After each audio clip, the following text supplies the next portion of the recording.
And generally belittling each other. It's great fun. Welcome back to our Game of Thrones Song of Ice and Fire tabletop role-playing campaign. After the fire, we're back for another week with these four lovingly assembled human beings to role-play through Westeros and play through a dystopian fantasy political. Oh wait, uh, maybe we should have had a week off.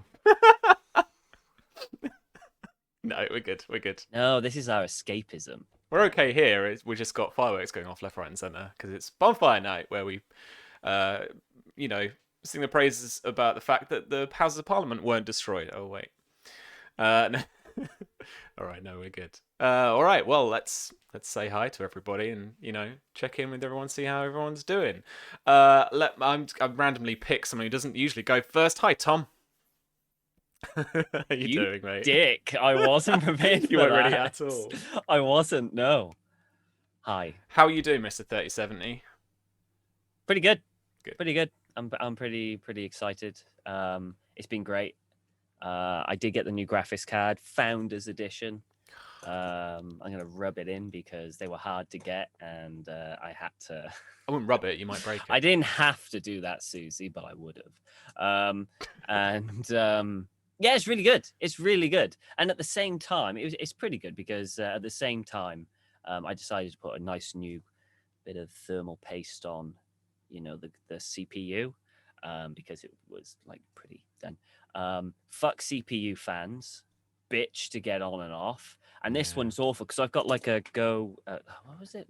Be quiet thing. It's this chunky. It's about that big. Fucking huge. Yeah.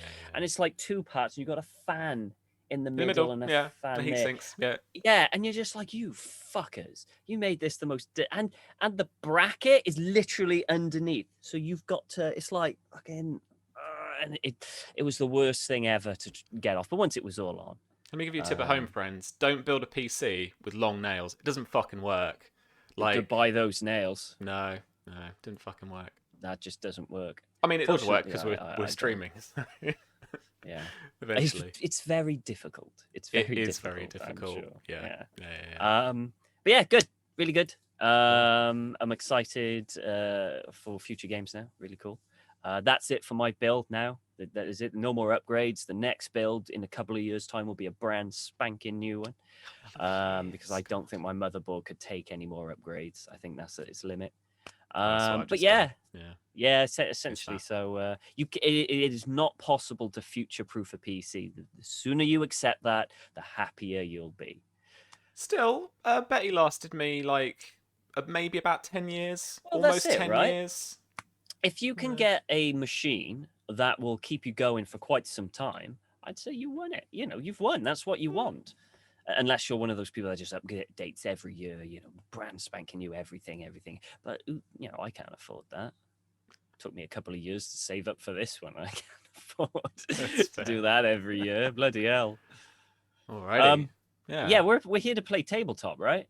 Yeah, where we talk and fictionalize a thing for a couple hours. Cool. It's going to be cool.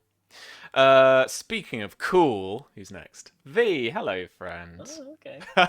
How you doing? Am I cool now? Mm-hmm. How did that happen? I'm doing all right. Because you've got the definitely going into autumn/winter like sheet on. Like I have my bi-flannel on. Yeah. Yeah, I like it. It's cool. I'm all for the comfy autumn clothing now. So I'm doing all right. I don't have a fancy new graphics card like Tom, but Tom, I admire your bravery in taking your CPU fan off. We had this conversation. It's a lot of work. Also, echoing Sam, don't build PCs with long nails. I did that too. It's a mistake. Massive mistake. Yeah. But I'm all right. I'm just preparing now after this for tomorrow, which should be fun, which I'm going to talk about because shameless plug. Yes, absolutely. It's happening on this channel. We're doing a stream tomorrow where we have got some awesome games airing, and Sam, Don, and I are all GMs on it. So you should come and check that out. It's raising money for the Roleplay Haven, for Save the Roleplay Haven. They've actually hit their goal, but anything extra is going to be great. It'll all go into helping us stay open next year and raising more money for charity and doing events and stuff. So come along and watch that if you want to see. Sam's doing Spy Game. Yep. Don ran Bluebeard's Bride, which I played in, and it was creepy as hell. And I did some D&D, so you should come and watch that. It'll be fun. And there's giveaways too. Yeah, and it helps out a local, well, I guess now more like a kind of national British role-playing club that like I went to years ago, and have been back to since on and off. But it's kind of dear to my heart, and yeah, so please do come along if you, even if it is for a little bit, and chuck a little money their way so that they can come back strong in 2021, hopefully. And come back safely as well. That's the really big push. It's a lot of it is going towards making venues safe, because we don't own our venues, unfortunately. But yeah, come along and check it out and see us run some fun games and maybe win some free stuff in chat. Yeah, sweet. That's pretty much all I got going on. No, that's fine. Just been that and work, but yeah, of course. we had those conversations like 4 hours ago. Yes, we did. All right. And we have Jonathan Fry with us again. Hello, friend. How is America holding up? You are our North American correspondent as of right now. It sucks. No, everything's good. Yeah, you know, I'm excited to be here playing a game with my friends. That's a lot of fun. And a good release, you know. Everything else I'll go back to that world later. Yeah. I too ordered a new graphics card. Actually building a PC for the first time. My card hasn't come in yet. So right now my laptop is slowly, like, my S key died and then my P key died. So like I have to like pound on these keys when I'm writing to use the letter S, which is it's a popular letter in the English language. And my laptop can only play Among Us. It's the only game it can still run. Like everything else is crashing it. So I've gotten really good at Among Us. I'm sure you have. You'd be the first person I would go to for some kind of crazy imposter nonsense. For sure. Thanks, Sam. That means a lot. Yeah. I knew it would. Yeah. I'm excited to be back and see what happens next in our story, though. No, thanks, man. But good luck with the build. Let us know how you get on. And last but not least, Susie. Hello, friend. How you doing? Hello. I'm good. I mean, not that good because I have to run Red Dead Redemption at a plebeian level of 30 FPS rather than the buttery smooth 30, 70, fucking 60 FPS bullshit that Tom's dealing with right now. But hey, we've all got our crosses to bear. How's it?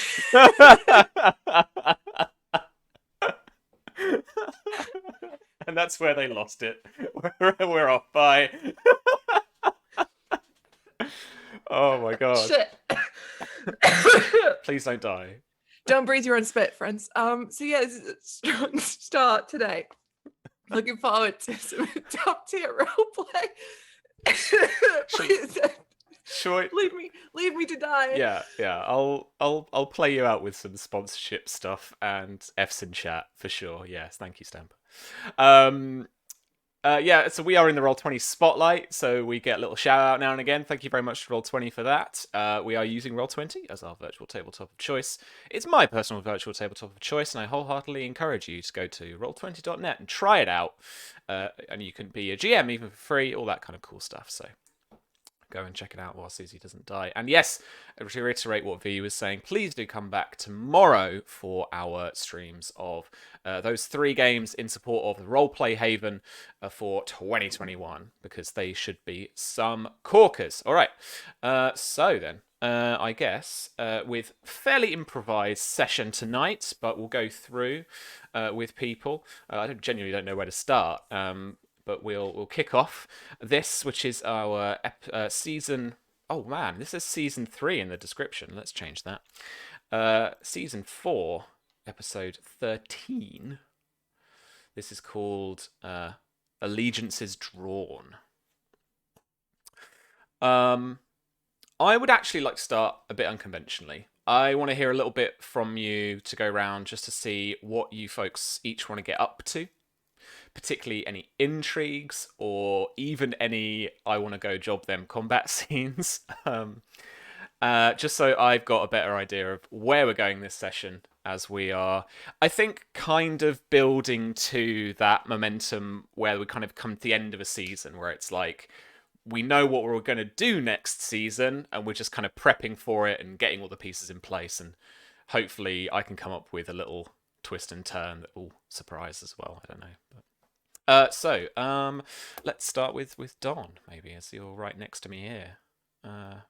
You got some plans in camp, haven't you? Yeah. So, let's see. Last time we left off in the Red Mountains, more people were joining this host, right? And so far, it was really just House Tarley and House Oakhart. Were there any other houses there at that time? What I would say is that this is basically the Tarly army minus garrison. Oh, they're really going all in. Okay. There are definitely some. It's probably a very small cadre of Costain's troops. There are no Oakhart knights here that you have found yet, and who else did we have on these Reacher houses?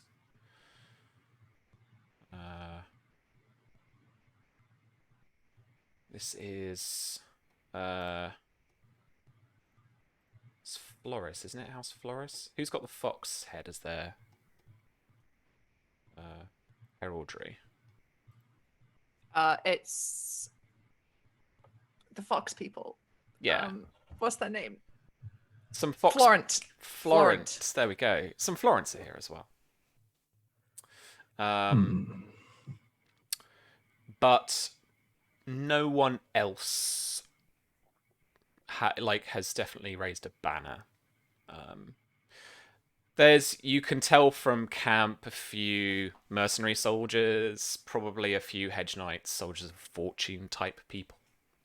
Camp followers, of course, only some to support the actual camp, cook, pack up stuff, all that kind of thing. But really, this is like Tarly garrison in a way. And we left things off with them saying the goal here is to instead of going down south and raiding small villages, to, if I'm remembering right, was the plan they want to hit Ironwood? Is that what they said? I think certainly what your father alluded to was to avoid the tactics that they just employed a couple of years back and failed at. So that was about basically crossing that Dornish desert, suffering a lot of attrition that way. And so what they're planning to do more is hit houses that are along probably the coast, something like that, where they've got a little bit more kind of fertility and they can gather up a few more supplies and stuff, as opposed to trying to chase the Dornish back to their own houses and really suffer that way. And Samuel will know that, in his in his feet, in his bones, that march south, because there's really nothing on this map. It's there's kind of some wastes, and then you reach the houses once you reach Brimstone and the river. So it might be better to hit the kind of more northerly Dornish houses, and that's also kind of the main antagonists of who the Marcher Lords would have an issue with. It's the Dornish houses that are close enough to hit, because that's what those Dornish houses would have done to them in times past. It's these houses that hit the Marchers. Yeah, so Samwell does want to, there's an intrigue he wants to pursue, but he wants to do it late at night when there's not as many people around, and he wants to kind of do it quietly. Okay. was there anything else you wanted to kind of set up that way? In terms of, because I think in terms of like environmental qualities for the intrigue. So like, do you want to set it up in order for you to feel kind of bolstered, or do you want to set it up in some way that someone else might feel vulnerable, or is there a particular setting Yes. you feel is really appropriate The that second would work? one. You want them to feel Yeah, vulnerable. no, well, yeah, maybe. Like not necessarily like I want a bunch of, my buddies with me, but maybe like in their tent at night. Okay. So your target's tent at night. That's right. Okay. Yeah, we can do that for sure. If that is your main one, we can come to that. I will just go round quickly as well. Just chat to everyone else. So V, is there anything that you particularly are pursuing here in the Tarly camp as well? I mean, I know that Mara and Samuel had the conversation of maybe talking to Glendon Tarly a little bit more about what's going on, preferably without Lord John in the room, because that'll get really awkward. Sure. Mara wants to avoid her father-in-law, but Virginia as a player would be really interested to see if anything happens there, if he's got anything to say to her. That's just me. Mara wants to avoid him like the plague. Like the sooner that he's out of her sight, the happier she's going to be. Sure, yeah. But most of it is, I think, if Samuel is going to push that we don't march into Dawn, which is what they've been talking about, she wants to be there to support that. She's happy to be very vocal about why she thinks this is a really shit idea. So she's willing to play backup. That's her kind of game plan here. Yeah, for sure. Okay. And Tom, what's up for Enzo this time around? Is the tourney over yet, or is it still going? No, it's still going. Still going. Because I think there's no character investment particularly in it, maybe apart from some gambling from yourself. I don't know that. I'm not gonna dwell on kind of any particular bouts and stuff. There might be some I might come up with some headlines, but we're not gonna focus on it. Honestly, for Enzo, it's about information gathering. That's the name of the game for him at this moment. Information gathering on High Garden. What the nobles and all are doing, and any juicy bits of information, and for his own as well, the personal information that he wants as well. It's all about information gathering for Enzo at the moment. Okay, cool. And then Susie, what's Miria's big thing? Grass the Tarly camp up like you've never fucking seen before on an unprecedented scale. I'm going to Jourdain, Corgyle, Will, whoever the frick is listening. Miria is gonna just go be like, hey, these motherfuckers going down the Red Mountains. It's going bullshit. We gotta go stop them. She's gonna go to Leo Tyrell, be like, yo, boy, get your fucking boys. There's your boys are gonna go cause a war. Like, Miria's just gonna go and find everybody and just be like, mm-mm. Nice. Okay. Cool. Well, I tell you what, I want to start with Enzo because I was thinking about your kind of information gathering stuff, and I always fuck about with these mechanics. But so I thought a little bit like, let's make you a knowledge streetwise check, but this time around it's going to be difficulty 0. Oh, okay, cool. Each degree of success you get, you'll get to ask me a question. And then from that question, what we can do is we can try and build a scene out where you're actually listening to that information. Okay, interesting. And then we can improvise and roleplay from there, and we can maybe introduce some characters or feature some characters we've met, that kind of thing. But that's what I thought.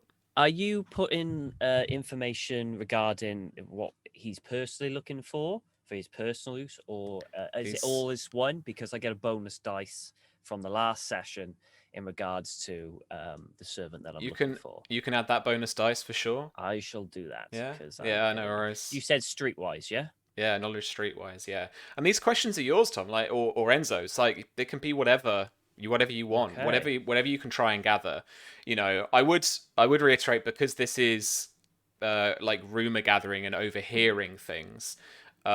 the scenes that we have might not paint the full picture, or the answers I give you might not be the full kind of measure of the facts, like, because that's what people are saying rather than what's actually going on. Of course, yeah. Okay. So let's see how this goes. It's a 9. It's not particularly good. So that is 2 degrees of success, just shy of 3. So 2 questions for me, sir. Make them count. Okay. I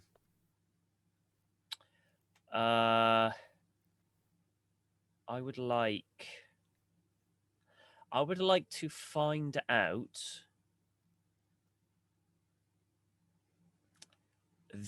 how much support within the houses of the Reach does Lord Tyrell have? Like, if he were to call the banners or try to enforce some sort of, I've had enough of this, time to actually thing, how many would be, like, truly loyal? Okay. Right. And the second one... Okay, so not everyone knows about what the Tarleys are up to. That's not free information at the moment, is it? That hasn't been spread around yet. No. No, okay. Okay.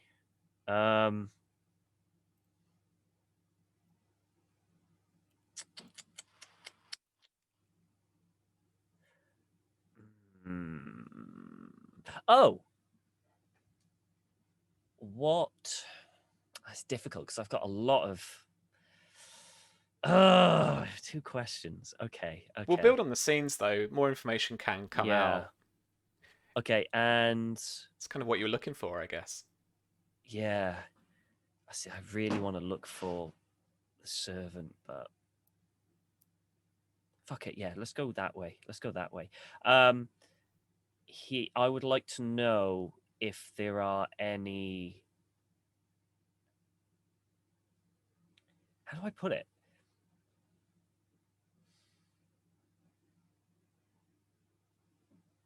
I don't know how to put it. Right. Where? Oh, I know. Where these foreign visitors are within the tournament, so I can get a gauge as to where they congregate, where they go to, so I can see if I can have a look myself. Okay. Let's start with the matter of Highgarden and the Reach. As Lord Leo Tyrell postures upon a grand white stallion, shining gold and green enamelled armour, sat atop a tall lance at his side, and a left-hand small jousting shield strapped to his left arm. He trots onto the lists, and there is a great cheer from the crowd. This is a kind of like home turf advantage for Lord Leo as he's going into probably like a kind of second or third round tilt. So having a look around, you can notice a little bit of kind of a lay of the land here in terms of his popularity, focusing on the Highgarden Court. I can't remember if we established this, but I did think about it at the time. One of the first people to catch your to catch your eye, not that they're looking at all in your direction, is the squire that you met up with, gave you the note from Lady Mara. He is stood on the small folks side of the stands, up against the rope, and is just calmly enjoying the day, although his facial expression wouldn't necessarily give that impression, but he is attentive, he's watching, but he doesn't crack a smile particularly. And as Lord Leo walks by, he looks the horse up and down, again with a kind of stoic look. And then once Lord Leo's opponent is announced, he looks over and tries to get a measure of that man as well. That man just being a hedge knight of some quality from the Reach, a household name, but not any particular import to us or to the lordlings of the Reach. House Peak, Ellery being here, let's say, sat next to Lady Miria, up in the grandstand in the house's box. They're sat together. Bryn sat atop his mother's knee. And you just... it depends where you are. Where are you, actually? I'd be up there with him. Yeah. Yeah. So I can imagine you just kind of giving a look over to Ellery just to see how he reacts. And he's giving a polite clap to Lord Leo. How is Miria reacting? She's she's in public. She's doing her bit. She knows how to fake a smile and a golf clap. Yeah, Ellery's golf clap is a bit kind of slappier and a bit, I'm a knight too. Look at me. I can clap really hard. How masculine is that? That kind of job. Maria's like, the mood is icy over there. It's cold. Yeah. It's a couple of degrees colder over there between Maria and Ellery, and she's just like, yeah. But yeah, he's certainly doing the golf clap.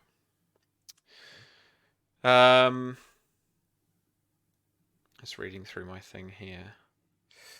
House Merryweather, Lord Merryweather, is here with his son. Yes. About Bryn's age. And they are giving some hearty applause. Lord Merryweather looks a little drunk, but he is certainly praising his liege lord as he trots up to the tilt. As the first tilt goes down, the lances go down and both knights are struck.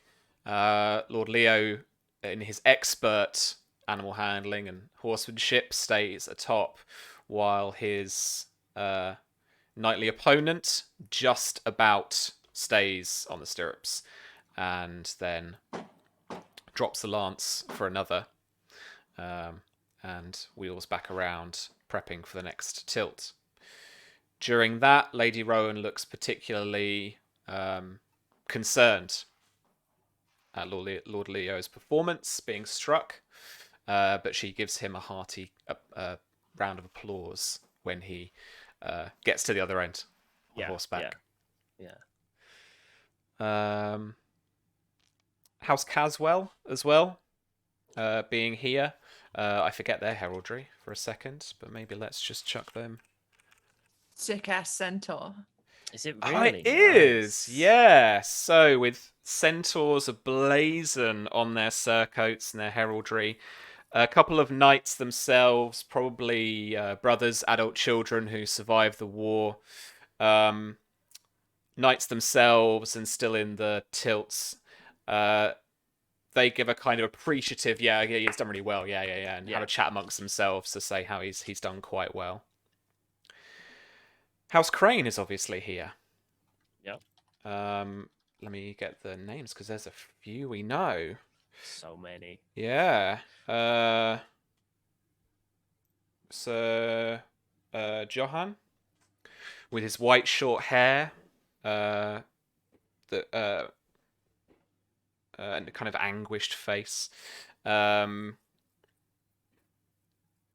has kind of some messy strands of hair. He doesn't look as attentive as the others, particularly in his own party, for sure. But he does give some kind of, a little bit more than a golf clap. for sure. His wife, Lady Lillian, is actually more interested in the joust itself, and enjoys Lord Leo's performance. And then I think I've lost their names, but oh my, that was a loud firework. What, the two boys? Yeah, we've got the two boys, right? Jara and Hardin. There we go. So Jara and Hardin are paying particular attention. Jara is miraculously still in the lists. He's got through to the second round, and for a newcomer to the events, has done himself proud.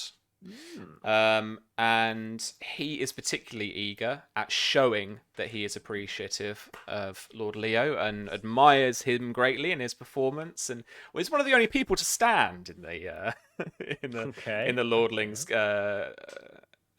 grandstand before he's pulled down by his mother. Then.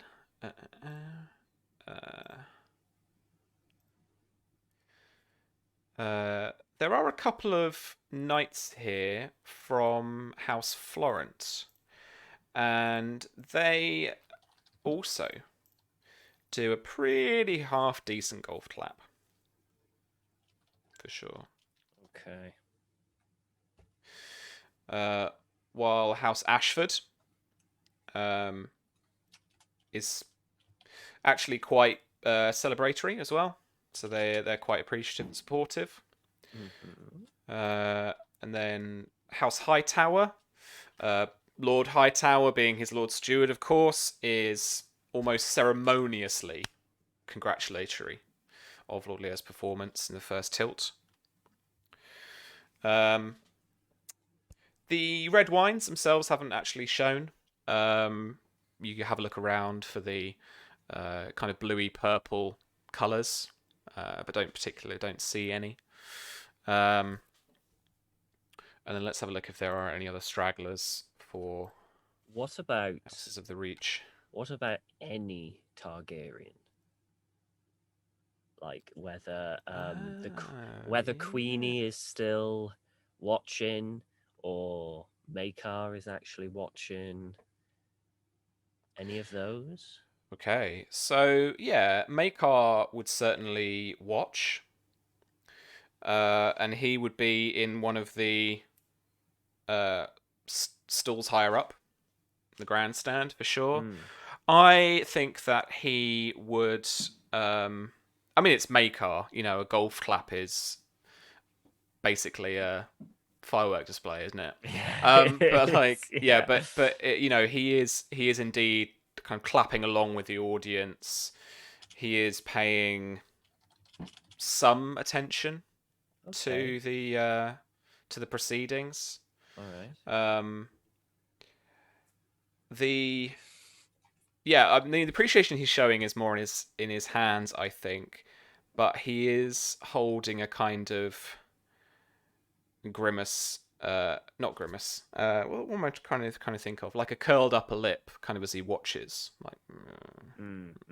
Okay. He kind of wishes he was out there. You could deduce that, yeah. Yeah. That's exactly what Enzo deduces, but he can't because he got his face smashed in. Okay. Is Queenie there? Yes. Yeah. Let's put Queenie there. The Targaryens for today have deigned to give the Greenmonts the household, the royal box. So they are sat just off to the right-hand side on a few stalls up there. Interesting. Okay. Very interesting. Very interesting indeed. Okay, that gives... Okay, Enzo makes notes of all of those. He is somewhat worried about that straggler from Tarly that is just still hanging around. So he might whisper to a guard and tell him to make sure that the what they called devoted. At least a person of the devoted keeps an eye on him. Make Mhm. sure that, because they're the stealthy ones, right? They're the guerrilla fighters. They're the ones that are quite stealthy, right? Yeah, I'm pretty sure they are. There was I think the scouts got disbanded Yeah, I think between the seasons, and we've still got the Hollow Hearts, the Yeoman, and the Devoted. Yeah, so definitely the devoted. Keep an eye on him. Yeah, they're the stealthy ones. They're the guerrillas. Yeah. Keep an eye on him. Report any information back to me, if he's doing anything suspicious or if he immediately tries to leave camp. In a rather rush. But yeah, okay. He makes notes of that, mental notes of it all. And there is a scene I would like with Lady Rowan, but a bit more private. Yeah, sure thing. We could do it. We could do that quickly now, I think. Okay. Let's. So you. How do you approach her? So say that the tilt is done and Lord Leo remains on his horse. Surprise, surprise. But yeah, how would you like to approach her, and what kind of situation would you like to set up? So Lord Leo's on his horse, so Enzo will clap celebratory to him, like do well done. See the relief look on Lady Rowan's face. And while they're switching over for a new bout or new riders or whatever they do between jousts, he'll offer his hand and offer her to just go for a short walk with him, just to stretch the legs until the next bout comes. Susie. So as you do, she is in the stands alone, and you head up to her, and then she not quite jumps, but she's not like that, but she kind of gives like she just notices that you're approaching her, and then she softens a little, seeing that it's you, and then she says, "Oh, forgive me, Enzo. I didn't realize it was you for a second." Your mind elsewhere. Yes, I suppose so. I just sorry, what is it? Oh, I was wondering if you would like to go to a walk with me to stretch one's legs before the next bout. Very well. She gives you a kind of knowing look and a curtsy, and then she heads off with you to take a little walk in the woods. He's obviously gonna offer a hand, and then his kind of like his arm, go around, as he's seen nobles do it. He's seen nobles do it. That's how they walk. And he's going to make sure that, at first it's going to be like little pleasantries, just how you doing, the usual stuff, and then once it becomes a bit more secluded, a bit quieter, knowing that no one's in earshot, he will very lowly, so have you told Lord Tyrell of... Before you can finish your sentence, if I'm all right with this, Tom. Yeah, go for it. She does one of those romance film things, and as soon as you're kind of, in the woods on your own, she will like launch herself at Enzo. Okay. In the kind of, going for a big old snog. Yeah, he'll snog. Sure. All right. Cool. Yeah. Which kind of like, I like to think that he's right. So, have you talked to bang? So halfway through the sentence, like, and when it's that he's kind of like, what was I going to ask? And then for that moment, he's kind of like, forget it. Yeah. And he's just like, he's gonna enjoy the moment, and they kind of like kiss some more, go for a walk, and then they find a nice quiet place where they can, like just sit down and lie down and, like cuddle and all that jazz.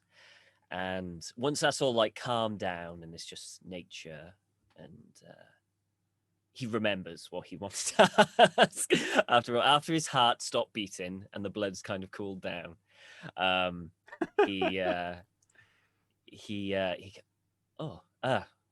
Sorry, I got caught away in the moment. I wanted to ask you, did you tell Lord Tyrell of what the House Tarly and a few other houses are doing? That they are marching towards dawn? I honestly haven't yet because I don't quite know how to tell him. I want to get my facts straight first, so. Well, yes. And that is wise. However, I think that he might find out sooner or later. I was wondering what you would want to advise him to do. Why might he find out soon?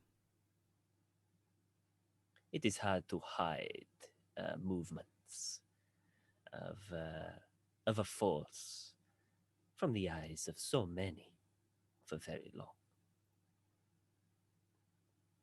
Have you scouts out there then, or?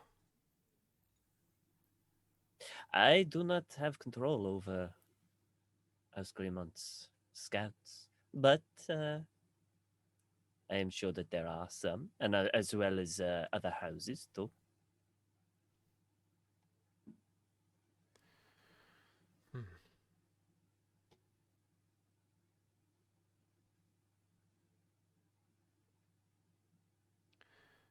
I hoped I wouldn't have to be the one to deliver the news, actually, so this might help us. Oh? Help me, really. Sorry. And she says sorry, and she kind of smiles and kind of like, she's like, oh, shit. Yeah. You know? And he kind of gives a friendly nudge. What are you being sorry for? There's nothing to be sorry about.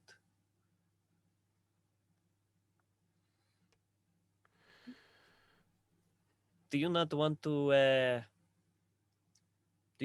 do you not want to be the person to tell him? Surely he would be thankful for such information. And so I have been Marshal of the North Marches now for some years, and so Lord Tyrell will look to me first of all for advice on what to do. Will look to me for possible reinforcements if he intends to take the field.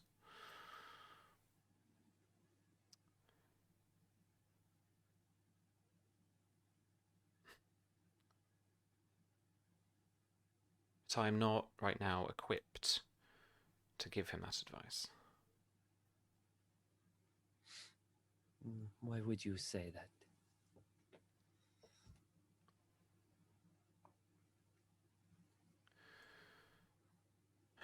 I have sent Sir Orton on a mission. Yes, I was wondering why he wasn't with you. To find that host. For what purpose?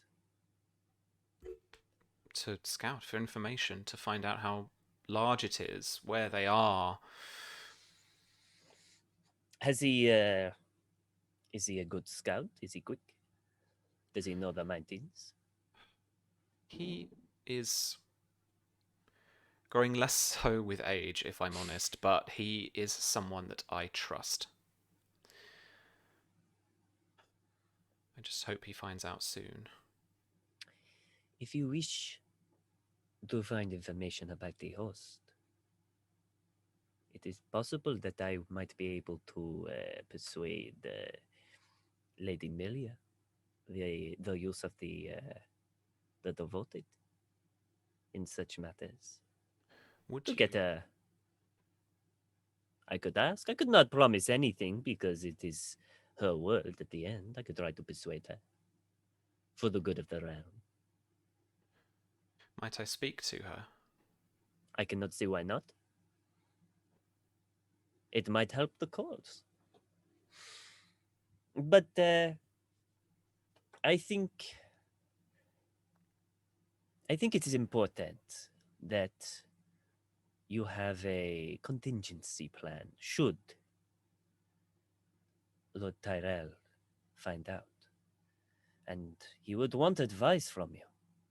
And to hesitate, he might go elsewhere searching for advice.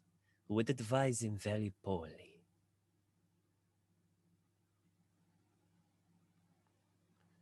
Yes, I suppose you're right. Where is your mind at?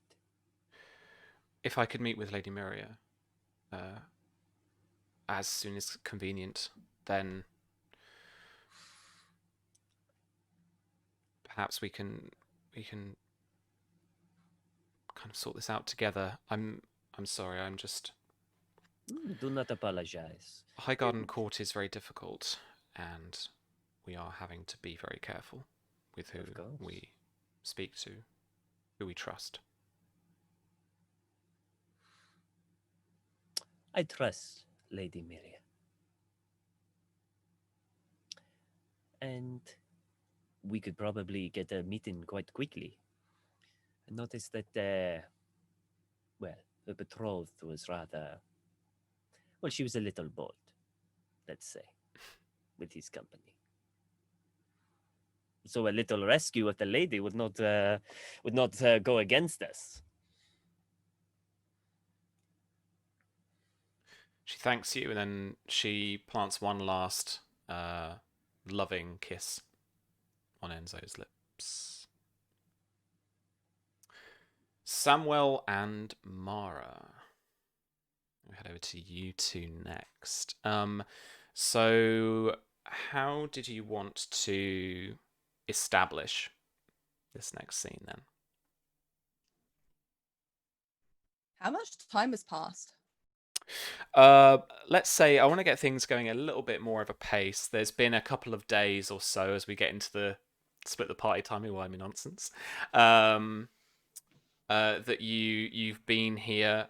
You've essentially managed to endure a few meetings that will give you that kind of information that I was talking about earlier, where the plan more is to avoid the desert, move more to house to raid, etc. like that. They're talking about those kind of plans, and that's not really, nothing's really being hidden from you at all. Those are the extent of my plans right now, because that's kind of what we need.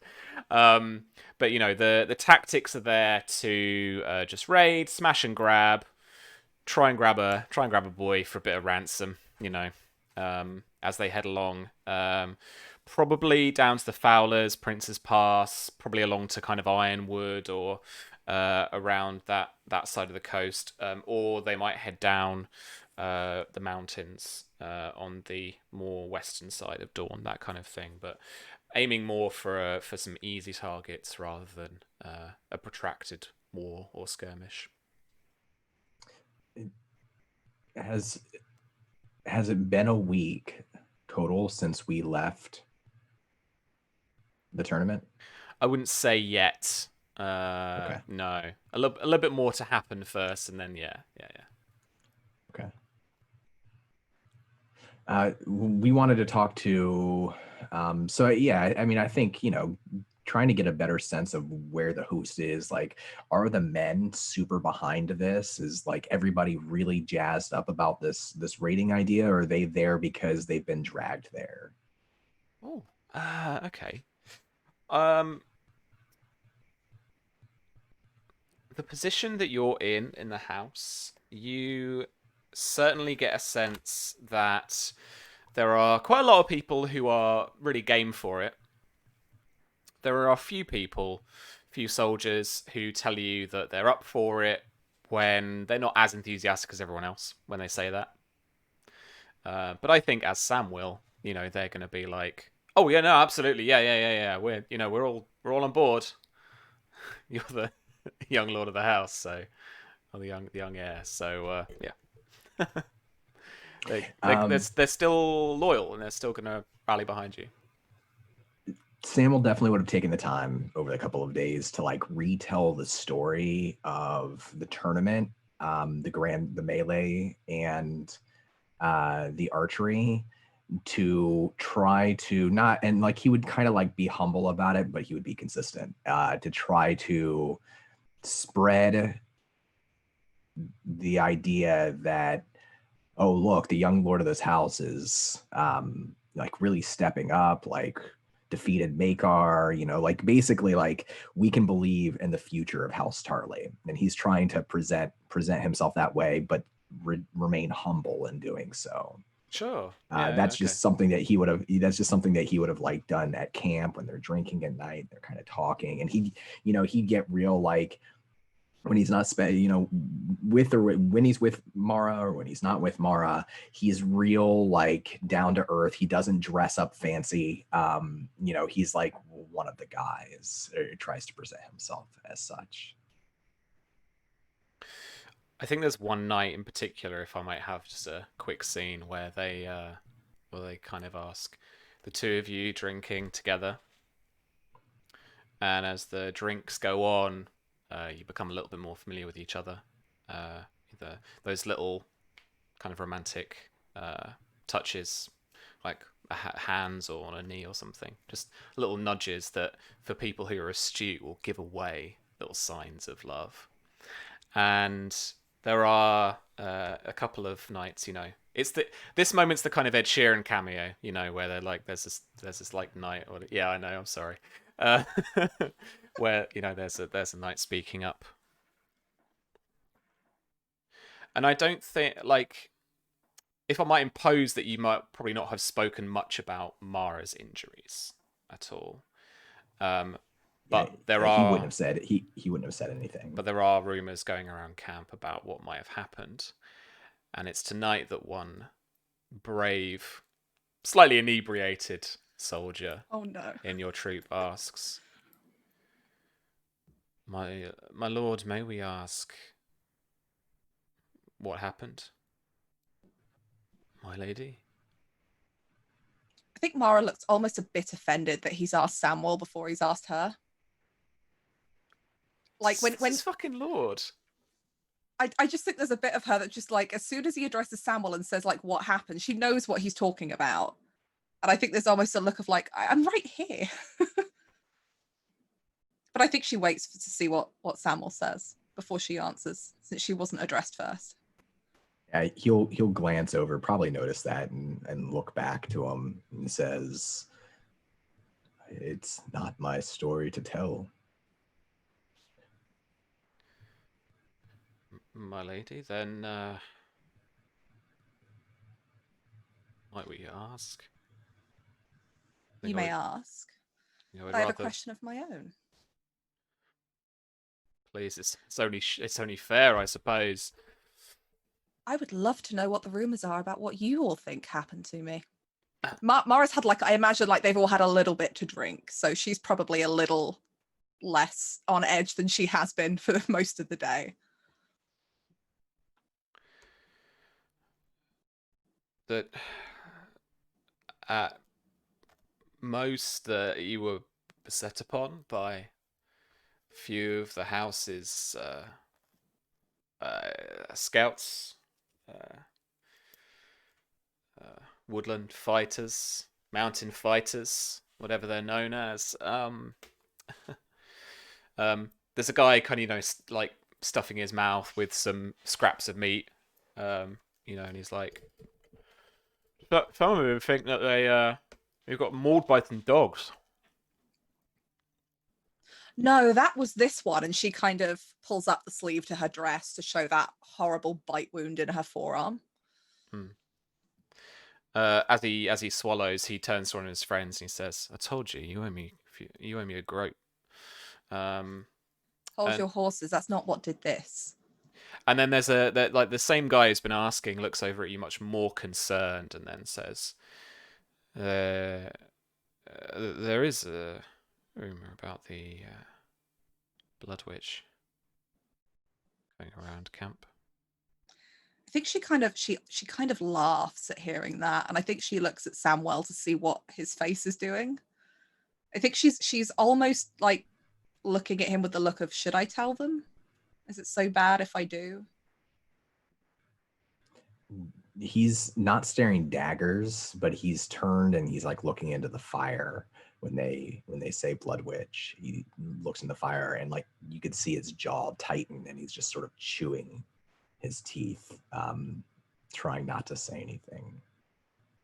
I think more out of habit than like something she's consciously doing, the hand that's probably sitting on her lap kind of goes over to Samuel's forearm and just gives it a squeeze as she spots like the clenched jaw.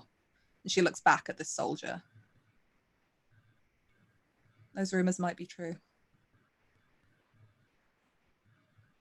Also, I'm disappointed. None of your rumors are any fun.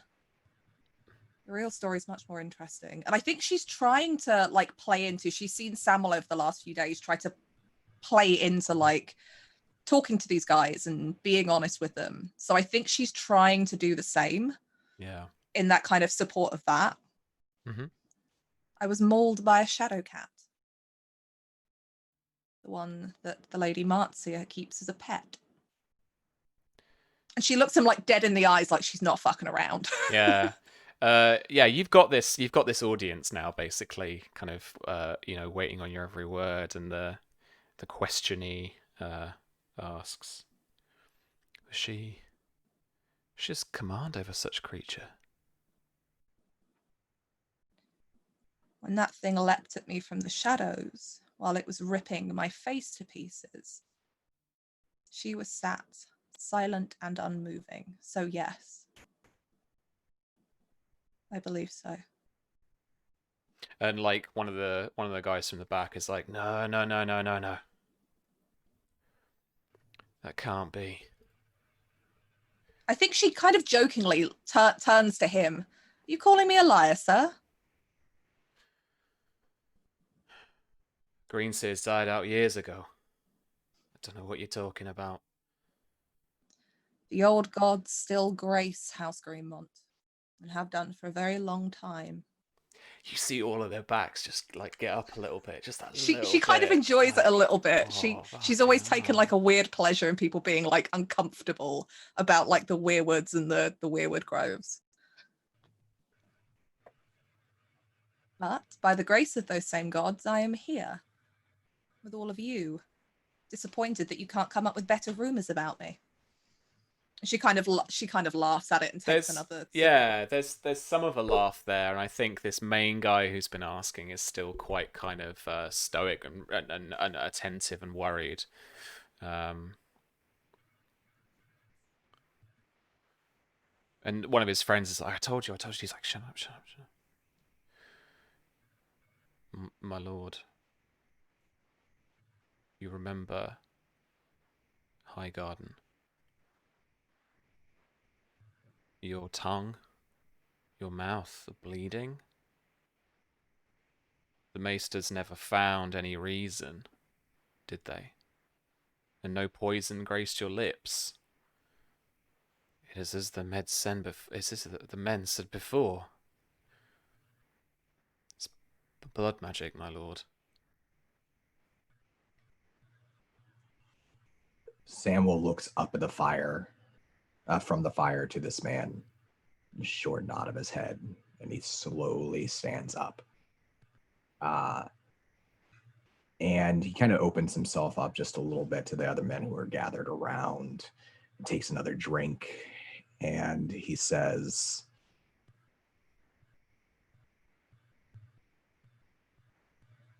for centuries, our house has been one of the last bastions of honor and justice in the Reach. We protect the Reach. That's what we've always done. I am concerned that we're here now in these mountains. And right in our own backyard, a witch doing blood magic, whispering into the ear of princes, openly attempting to murder their own family.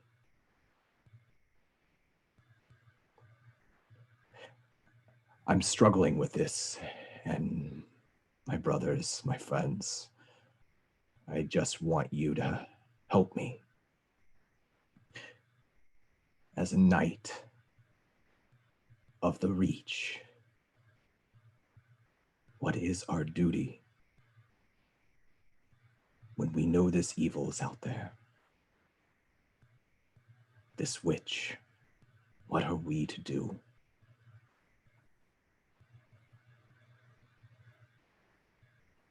There are a few cries behind the concerned soldier in front of you as people stand, and you've gathered this little audience now of, killer, burner, blah, blah.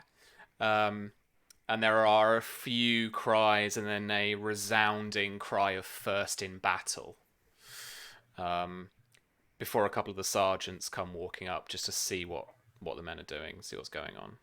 I think Mara, as Sam was giving this speech by the end of it, and everyone starts kind of shouting and crying out, I think she stands up and stands beside him. Mm-hmm. And kind of gives him a look. That look of, now you've done it, but like in a good way. There's just a faint, as he like meets her look, just a faint touch of a smile right here on the corner of his lips before he starts crying out first in battle, like goading the men on. Yeah. So we're just I've not got the notifications on for donations and stuff, so we'll give us a little nod in chat about what's going on there, and I'll pop any dice up or anything like that. But yes, so there's only one guy who isn't really kind of responding to this, and it's that one soldier who's been asking these questions, and he looks just as concerned and actually quite scared of what's being said. I think Mara turns to him as she stood now and spots, as she's looking around and spots that he's not joining in with this. What is your fear?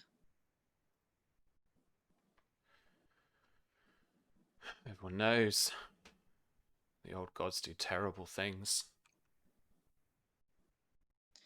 And I think she steps away from Samuel closer to where he's sitting. And I think she almost stands in front of him waiting for him to stand, because now she's looking down at him and it's that really awkward like conversation thing. Yeah, okay. So yeah, he's intimidated. He stands, and there's another resounding cry for first in battle, and he echoes that. It's like, where it starts with like one person cries it, and then the rest kind of, it's a call and response, and he does respond, but in a kind of forced manner. Once he stood, and I imagine he's probably taller than Mara, because Mara's not exceptionally tall. Okay. Yeah, he's just a little bit taller. She looks up at him, and she's not wearing anything covering her face. I think after a couple of days, at least when she's with Samuel around, not Lord John, she probably doesn't bother anymore. You fear the old gods and the terrible things that they do. I understand that. But I don't fear them. My father taught me not to. The old gods are not as terrible as you think. When that shadow cat ripped open my neck and left me there for dead, I asked the old gods if they would honor something, if they would let me come back, if they would let me look out for somebody that I care about.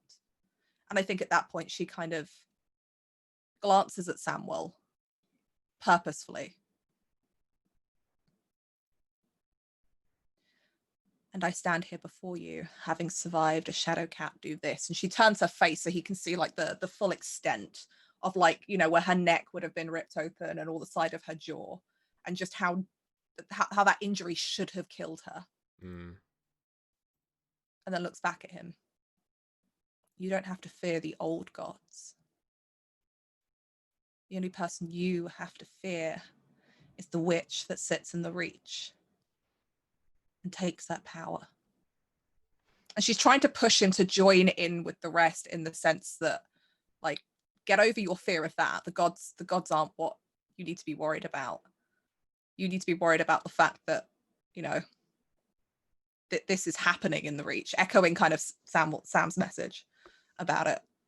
Good title too. I'm stealing that. Yeah.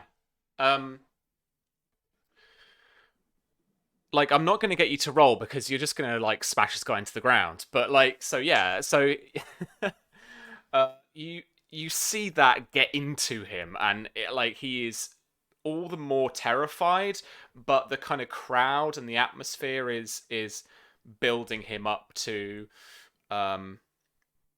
want to defend you, and he kind of stands like you said. He is like just a couple of inches or so taller than you, but he starts to stand a bit broader, and it's a soldier who is trying to be brave only in the only way you can when you're actually facing fear. So that's what she's trying to like give him as well, that like if I can face this, what have you got to be afraid of? Because you're a soldier, this is what you do.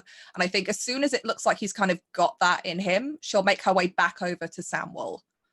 But like give him that glance out of the corner of his eye, and that like you got that, right? So I would actually like, Don, I would like you to roll. And V, you can assist.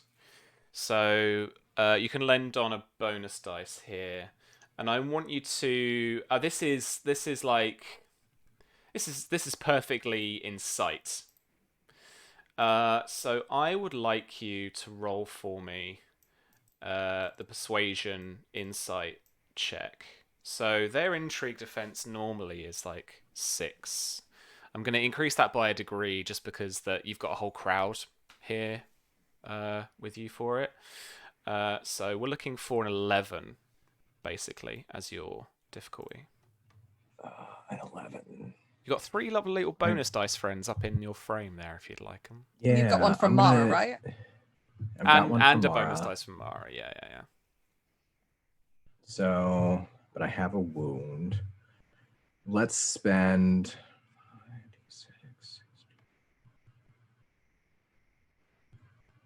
1 bonus die. Sure.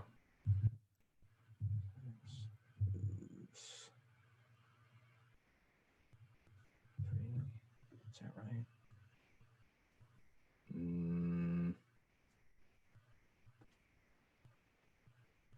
Yes. No, that's wrong. I don't normally roll it this way. That's all right. 66. Lose. Drop 3. D3. That's it. No. So 66 DL3. Drop lowest 3. DL3. Okay. Oh no. I rolled 4 1s. Oh yeah, that was a shitter. I will spend a destiny point. What can I do here? Oof. Spending, my friend, is +1 dice to a test. Ignore the effect of a drawback. Take a second action. Add a detail to a scene to help you.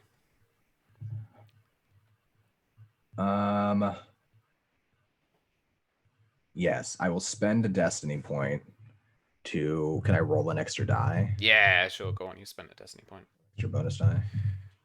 I just need to not roll another 1, right? Pretty much. There we go. Just enough. Actually, a 1 would have done 11. it. A 1 would have done it because you match or you beat the score. So yeah, 11 is a good one. Yeah. So yeah, the culmination of you were, chatting with the soldiers, working with these guys for the last couple of days is that you've incited them against House Greenmont. So the troops here are on your side.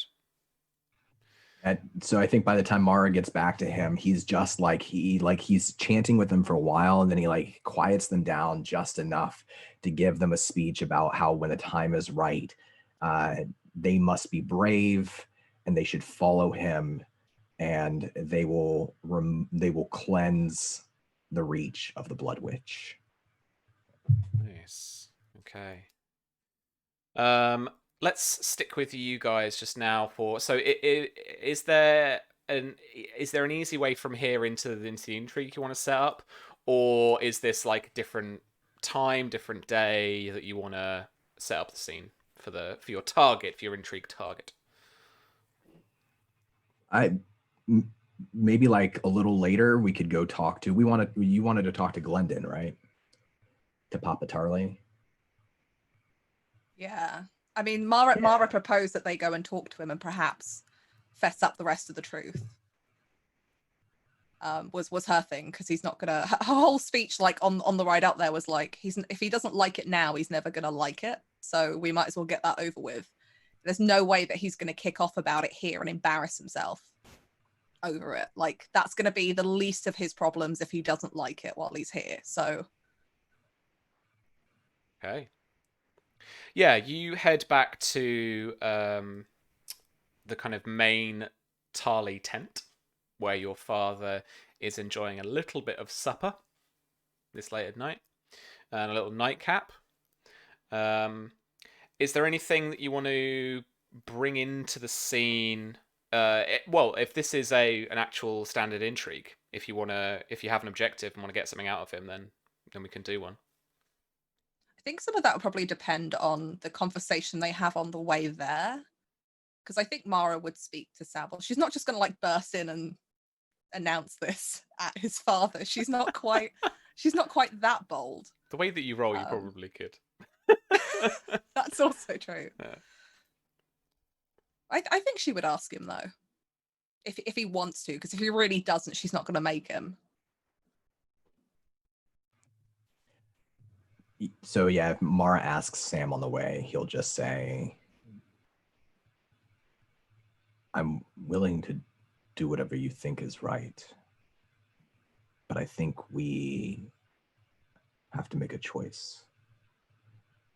I don't think we can have everything we want right now. Not all of it. Not here in these mountains. We can petition to try to make legal, you and I, or we can try to protect the people of Dorne. We can try to convince him to turn back his armies elsewhere. If we ask both, I'm worried that we'll get neither. That will seem petulant. The legal stuff can come later. That is not a problem for now, but what happens if he finds out? I mean, he already knows. I already told him about us, but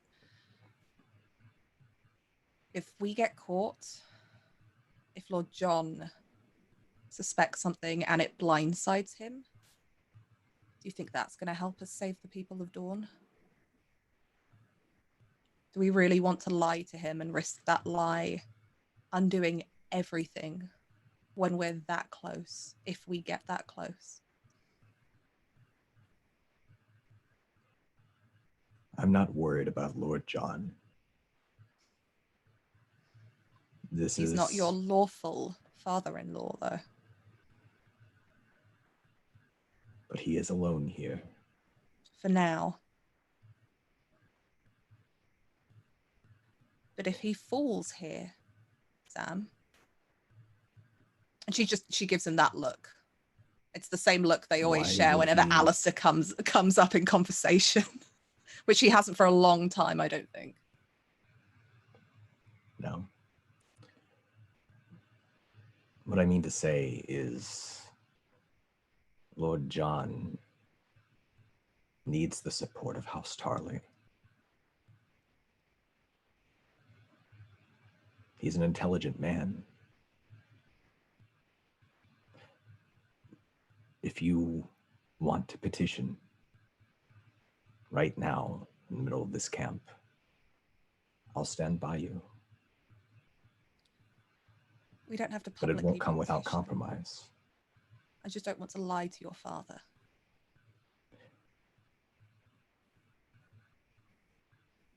He'll forgive us. I'm certain of that.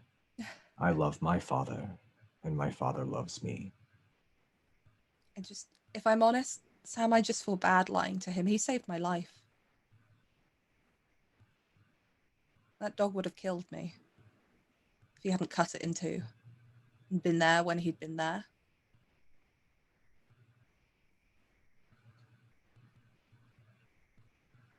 I leave it to you, Mara. I am definitely not the one that was going to. I wasn't going to have me tell him. That would. Oh, you wanted me to. Oh. She gives him the look like, you really? All right. Well, do you want to go to him and tell him tonight? If you do, I'll say the words. I'll speak to him. I trust you. And whenever we go in that tent, if you choose to tell him, I'll be happy. And if you decide not to, I'll understand.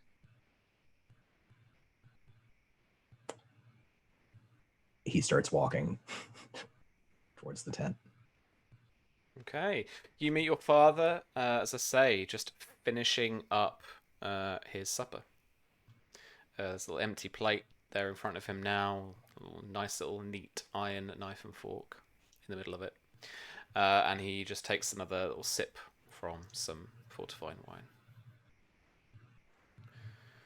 Samuel. Lady Mara. Good evening.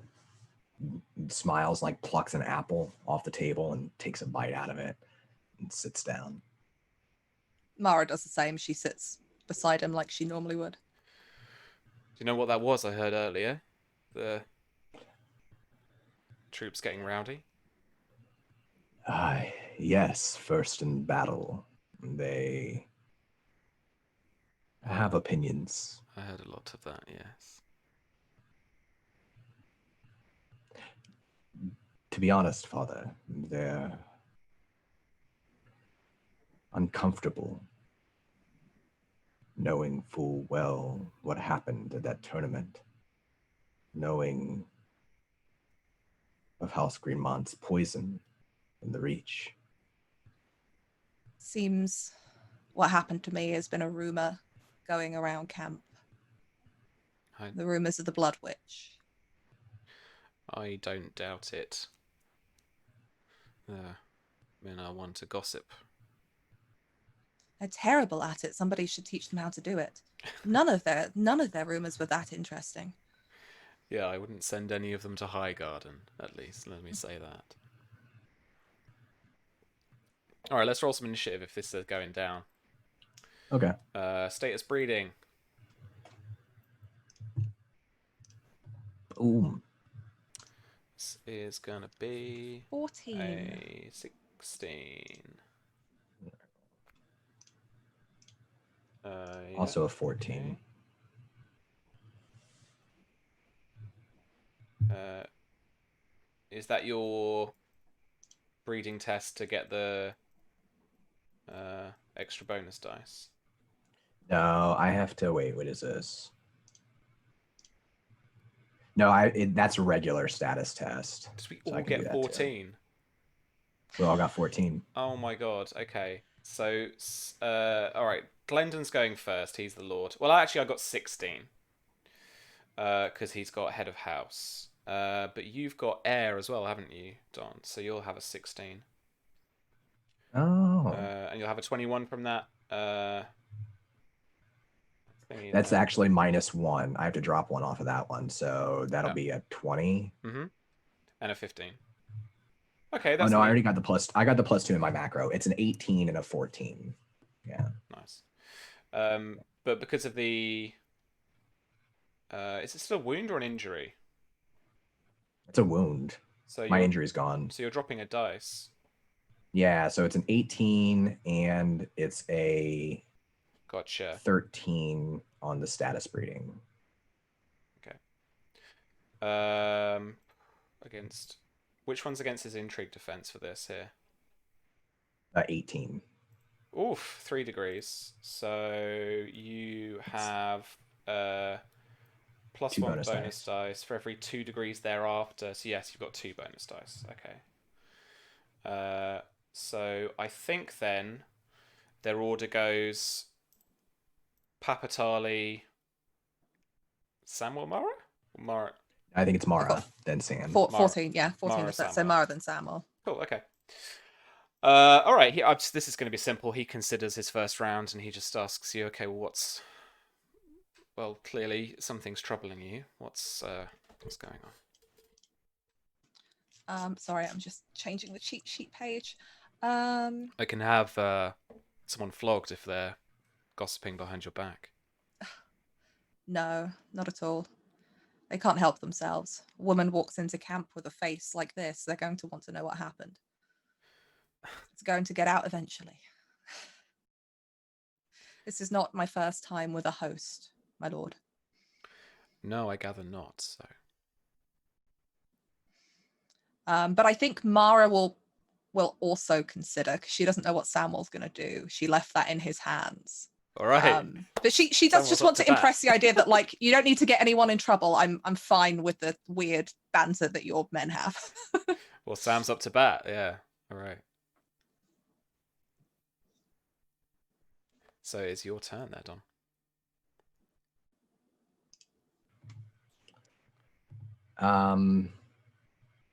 Okay. All right. So as after there's a couple of moments of quiet, Samuel takes another bite and he chews the apple and he leans forward and he says, Father, I've spent the past several days speaking to the soldiers, getting to know some of them better, those I've not met before. I've listened to their stories. More and more, I've become convinced that this business of us and Dorne, that their heart's not truly in it, that they're more concerned about the problems we have already in the Reach. I fought in the last battle. I led our forces in Brimstone. I watched men melt. I saw soldiers cooking in their armor. That was earlier this year. All of the men, the ones who survived, they remember it too. I'm concerned that while we're down here,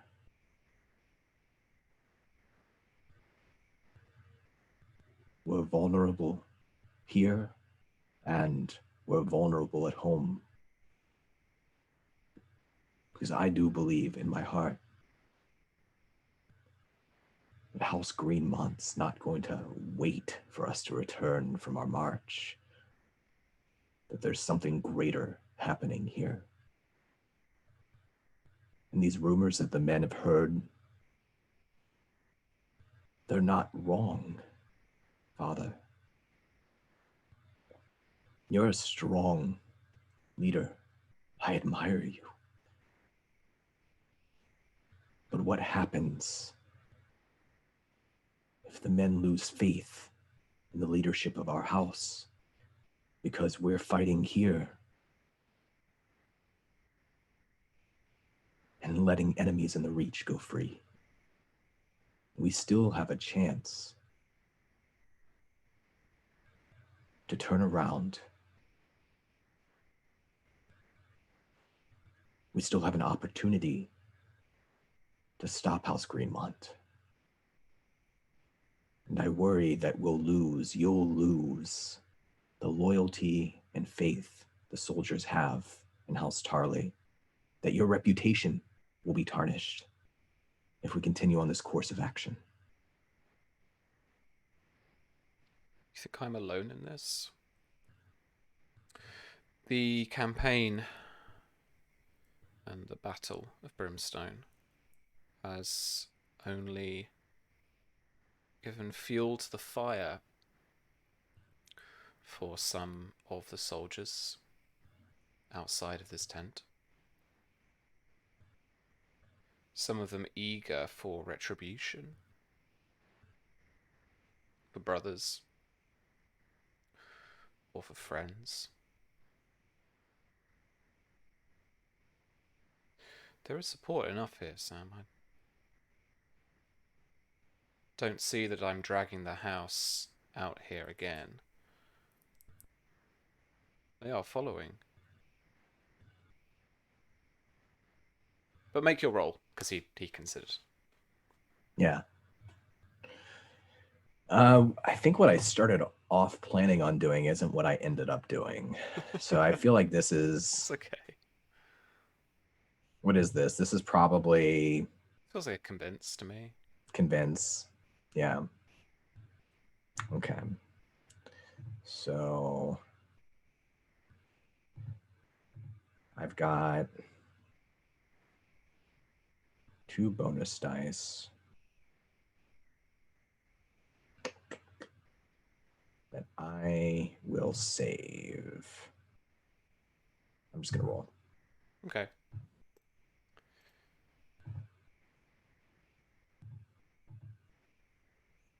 A 15 against his intrigue defense is 2 degrees of success, Don. It's very good. Okay. So that's gonna be roll rank. It's gonna be 6 composure damage. You said 2 degrees? Yeah. Yeah, 6 composure. Very nice. Okay. So then, it is back up to the top of the round. He then is going to describe. I think he's gonna try and convince back. I mean, he discusses the long history of House Tarly that you know all too well at this point. It goes on to say that this will not be like Brimstone. We have learnt since then, we have better targets. All we need is a humiliation. Just something to show our strength. Once we have, we can come straight back home. Deal with whatever politics might be in the Reach. Politics that is always there. But I understand, and I am as concerned as you are, my lady, of this blood switch. And I won't be regarding her as anything other than that. I think Mara smiles a little bit at that. Blood Witch must face the retribution of the Seven, Sam, but we have something else more pressing. We are here already. The host has been called. We are but a march away from several targets. And the one thing we can thank her for is that she is hosting this tournament, a fantastic distraction for what is about to happen to the houses on the border of Dawn. I'm sure you can appreciate, and yourself, my lady, this tactical advantage that we have here in this moment, no other. And he is going to convince. Oh, Glendon. 2 6s and a 5. So that's 17 against your intrigue defense, Don.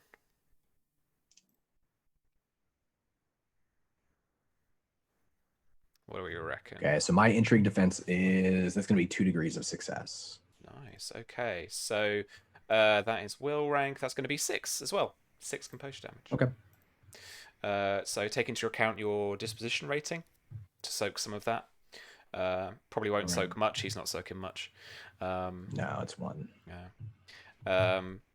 But then it is back to. I had 2 bonus dice. It probably wouldn't help, but I had 2 bonus dice. Let's say I rolled them, whatever. Because it's a very good roll anyway. But yeah. So V, sorry, it's your go. So I think If Mara. you get another, Sorry, if you were to get another 6, that would double my defense, and those would become crits. Oh, all right. Just saying. I shouldn't Why be did you allowed. say it, Don? Shouldn't be You know what it allowed. sounds like Sam. with sixes. Sam 5-6s. Sam is That's back. it Four is, and sixes. that's What happens four. with 4 6s? That's 4 5 6s, sixes. Webby. That's no 3 sixes in the roll. Sam Omega Crit Web back at it. All right, so what is that on the crits? So intrigue crits, that is 2 6s in the roll. No, hang on, it's 3 4. 6s in the roll. 18 because he keeps 3 dice, Oh, okay. so it would improve that last one. So yeah, I've got it highlighted. So 6 6 and the 5. I drop the 5, put the 6 in. That is a hurtful words. So you take a point of frustration.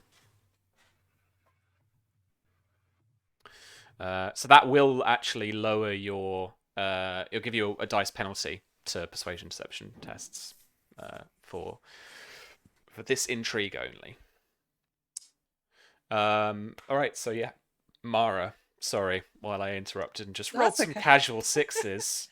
I think Mara listens to this exchange, and it's this is a rhetoric that she's heard before. I think she probably notices Samuel getting frustrated with his father because this is very similar to the conversation they had the other night, and I think she properly straightens up in her chair and kind of sits herself in it right and puts her hands kind of on the table and kind of leans forward a bit to talk to Glendon as she's trying to talk round Samuel where she's seated. My lord, I understand that this is a tactical advantage. I do. I understand the centuries-long problems that the Reach has had with Dawn. I grew up with a Reacher father and a Dornish mother. These are stories that I've known since I was too young to even speak. And I understand that your men want retribution for what happened at the Battle of Brimstone. But how will they feel if when they come back from this campaign to humiliate the Dornish, when they go back to the Reach and find that it's also full of vipers and that you won a small victory here, but there was a huge loss back home? I appreciate that you want to see her receive justice for what she did to me. And that means a lot to me. But it's not just about her. It's not about the power that she wields and the fact that she can whisper in the ear of the dragon. But do you really think she would have did what she did if she didn't feel safe to do it? She felt safe in murdering me in my father's house. And she would have done the same to your son. And I promise you, she wouldn't have had to pay for any of it. There would have been no justice. That is a dangerous precedent to set. That anybody who might have the ear of a prince, not even the king, not the person who sits the Iron Throne himself, but a prince, could wield that kind of power in the Reach. More power than the Lord Paramount, because that is what your men are going to go home to. They're going to go home to find that the Reach is full of enemies. And while we were here humiliating Dawn, they were there working against us. I was there earlier when you heard those cheers. They weren't just cheering for your house, they were cheering for your son. Samuel said, "You are a brilliant leader. My father admired you. But he is the future of this house. And if they want to lend their support to him, wouldn't it be good to let them? To let him lead if they want to go back and fight their enemies in the Reach? Because one day you won't be here. And Samuel will have to sit where you sit and make the decisions that you make, and they need to respect him. And they need to know that he will take them where they think the fight is, to be first in battle. And while we sit here, we let them plot against us in the Reach. Because really being first in battle, my lord, isn't about being the first to show up on the field with a sword or the first to fire arrows. It's about knowing where the fight is before it happens. And it's not here. Oh, all right. Roll those dice. That was exceptional. You've got the 2 from the consider. Does this count as tests to strengthen union since she's backing Samuel up here? I wouldn't say this actually is. Okay. I think that's got to be very specific about like strengthening their union. This is about manipulating his dad to stab your stepmom. Well, not just her, but anyone who's kind of causing a problem. Just throw the Tyrells in there while we're at it. Yeah. Sorry, I just need to. It's been so long since I've rolled dice for Mara. All right. I can't remember what so it's 3 there. So 20. Okay, 1-6. It is a crit. And that is going to be. It's ignore 2 of your opponent's DR. Yeah, so there is none for this now.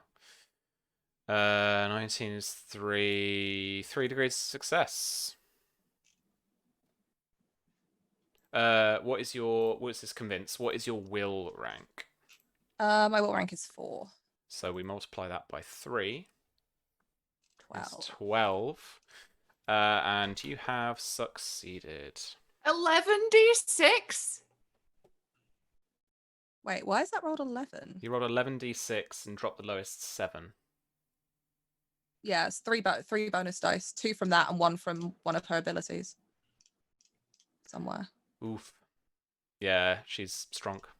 She's actually, I think I missed a dice off, but it doesn't really matter. Fucking hell. All right. Yes. That's what she does. He has succeeded. All right, so with the fancy new Sword Chronicle rules, what we need to know is what your objective is. So what you've actually convinced him of. And the consequence is a convince, so he will actually go along with what you're convincing him of. It's nice and simple. I mean, I guess like the both of them are basically she's trying to convince him to listen to Samwell and just follow what he's pushing for. Okay. So whatever Don's agenda was, basically. Cool. All right. So yeah. So what is the agenda? What do you want to happen as a result of this intrigue? So Sam will interject, just put forth his alternative plan. Yeah. And he'll sort of he takes a few moments to breathe deep and like calm down, because he got pretty worked up. His father's pretty stubborn, just like he is, with different opinions. And Sam will lean in and say, "The host will go where we tell them to. We can make our statement anywhere. House Greenmont, it sits on the border of Dorne.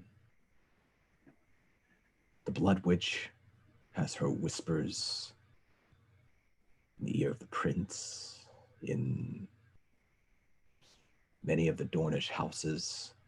House Greenmont is tied inexplicably to House Blackmont. We should take our host and return to the tournament, demand justice, and if we will not be given it, we show our strength by taking it.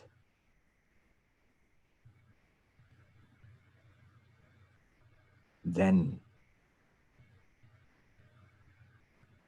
everyone will know who is the power in the Reach, and that we are first in battle."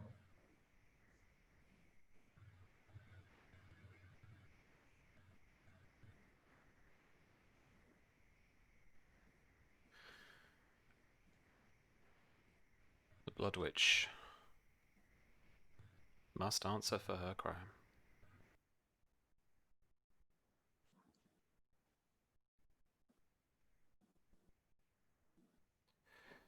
it's settled, we make a change. We're not far. Shouldn't be too much of a detour. Thank you, Father.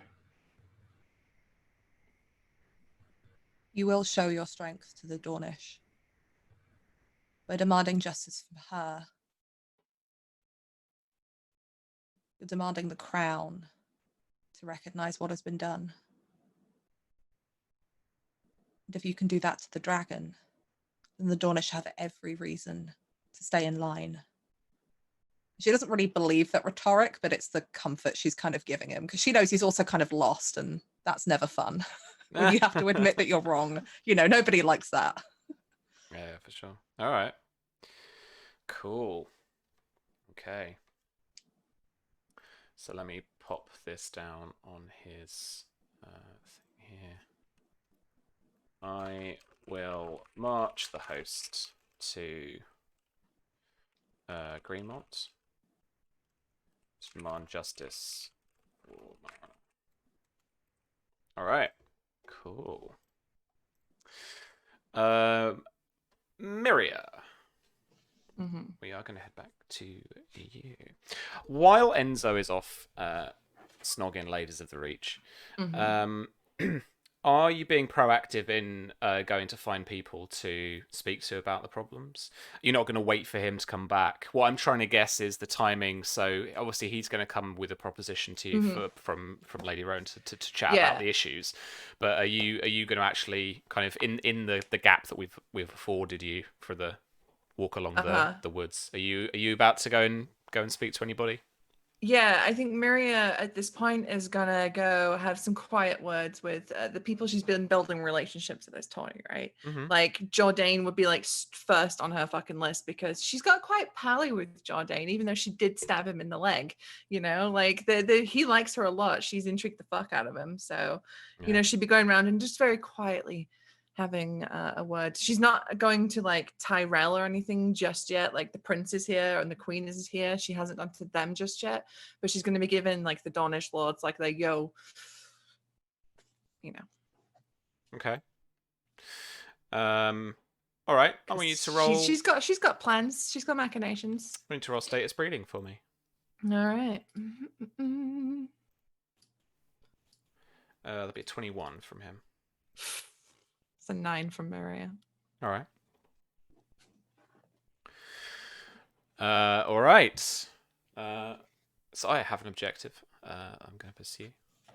So just figure out, based on the fact that you're kind of priming him to know this news, it's kind of think just in terms of your objective of what you want to get out of him by giving him this news. I don't know, it could be like just kind of support an alliance or something. It could be actually provoking him to go and do something about it. But have a think. Okay. As he, this golden curly locks regards you, and he's sat in the grandstand, and there's a few people kind of cluttering out as there's a bit of movement between the jousts that are happening. We're in between jousts at this point, so people are moving around, and you can find at least a moment here. It's not private, but it is quiet. To he jokes with you. I think he's like, "Whoa, okay." As you go, she's like, she jokes too. Hands up. As you go to sit down, he's just like, "Now, calm, careful there. I don't want to get too close to you." Are you so afraid of me unarmed, sir? Did I put up that much of a fight? I think any Am man I that fearsome a warrior? I think any man in Dawn should be afraid of you, especially when you're unarmed. Oh. And she just kind of like grimaces a little bit. How is the jaw? Sore, to put it mildly. But it's a battle wound I'm willing and happy to bear. This is going to be his read target. An 8. No. Okay, fine. And what can I do for you today, Miria Greenmont, Queen of Love and Beauty and Battle Scars? I'm just much more than a pretty face, apparently. No, unfortunately, Lord Jourdain, I bring troubling news. Really? You remember the Tarly host that arrived here earlier, and the fact that the young Lord Samuel Tarly is mysteriously disappeared.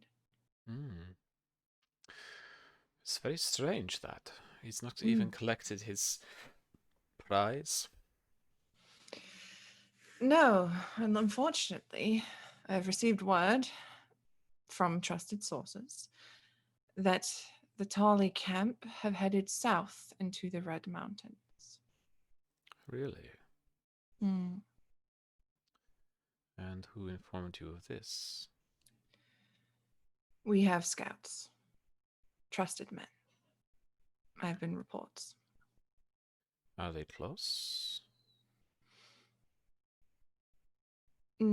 As far as I know, not too far from the last report. It seems, and this is speculation, but not uninformed speculation, that the Lord Tarly seems to be wanting some sort of vengeance for Brimstone, some sort of convenient attack. After all the major houses of Dawn are here, not protecting their lands. It's a prime time to strike. Foolish, but prime time for them to strike. Troubling for the local lords indeed, but thankfully not for as far east as I am. But roll your dice anyway, because Okay, all right. I've got some actions I want to do. Okay.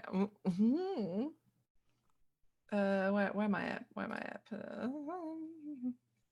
Okay. Let me just double check a thing. That's all right. All right. Lots of little dice to I- check.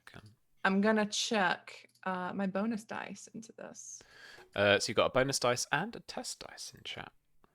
I'm just gonna chuck a little bonus in, just a little cheeky Okay. bonus. All right.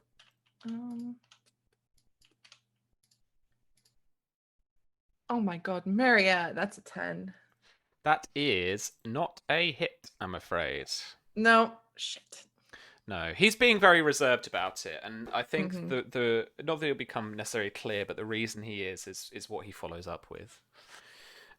He kind of gives you a look, quite a pointed look, as he asks, and is the Queen Maria, Her Grace, still safe from this host since you last spoke to her? She is. That is good for all of us then. It is. Perhaps I might inquire, though, that a lot of Dornish lords, my fellows in the kingdom, have been speaking to Her Grace. She has been inviting them, seemingly one by one, into her tents. You wouldn't know anything about that, would you? I would not. The Queen's business is the Queen's business. It's not something she would share with me. It's her prerogative, is it not, of the Queen to speak to the lords? Of course, but then why did you go to her alone then? I had something I wished to speak to her about. How intriguing. This host, perhaps? No, actually, not. Something of a more personal nature. Something Ironwood related, maybe. She gives him like the huh look, like I think it does shock her for a minute. She's like, "What?" And she looks at him. And he smiles and he just looks over at the kind of stable hands and squires that are prepping for the next joust as I roll my dice. I am gonna plug my keep dice into this provocation. It was yeah. My mind wants it to be. My heart wants it to be convinced because I've got some bonus dice in it, but it was a taunt in a way, really, wasn't it? Mm-hmm. Sam just instantly deflates. Just And Roll20 hates it because I rolled like 2 Oh. 1s and some dice, and that's a 12. Well, if it makes you feel any better, that is my intrigue defense. Good. 12. 1 degree of So, success. 1 degree of and success. That damage will be my awareness rank. 3 composure damage. Cool. Okay. Ow. Oof. E. Ah. Ooh. You liar. It's blatantly all DR. Right.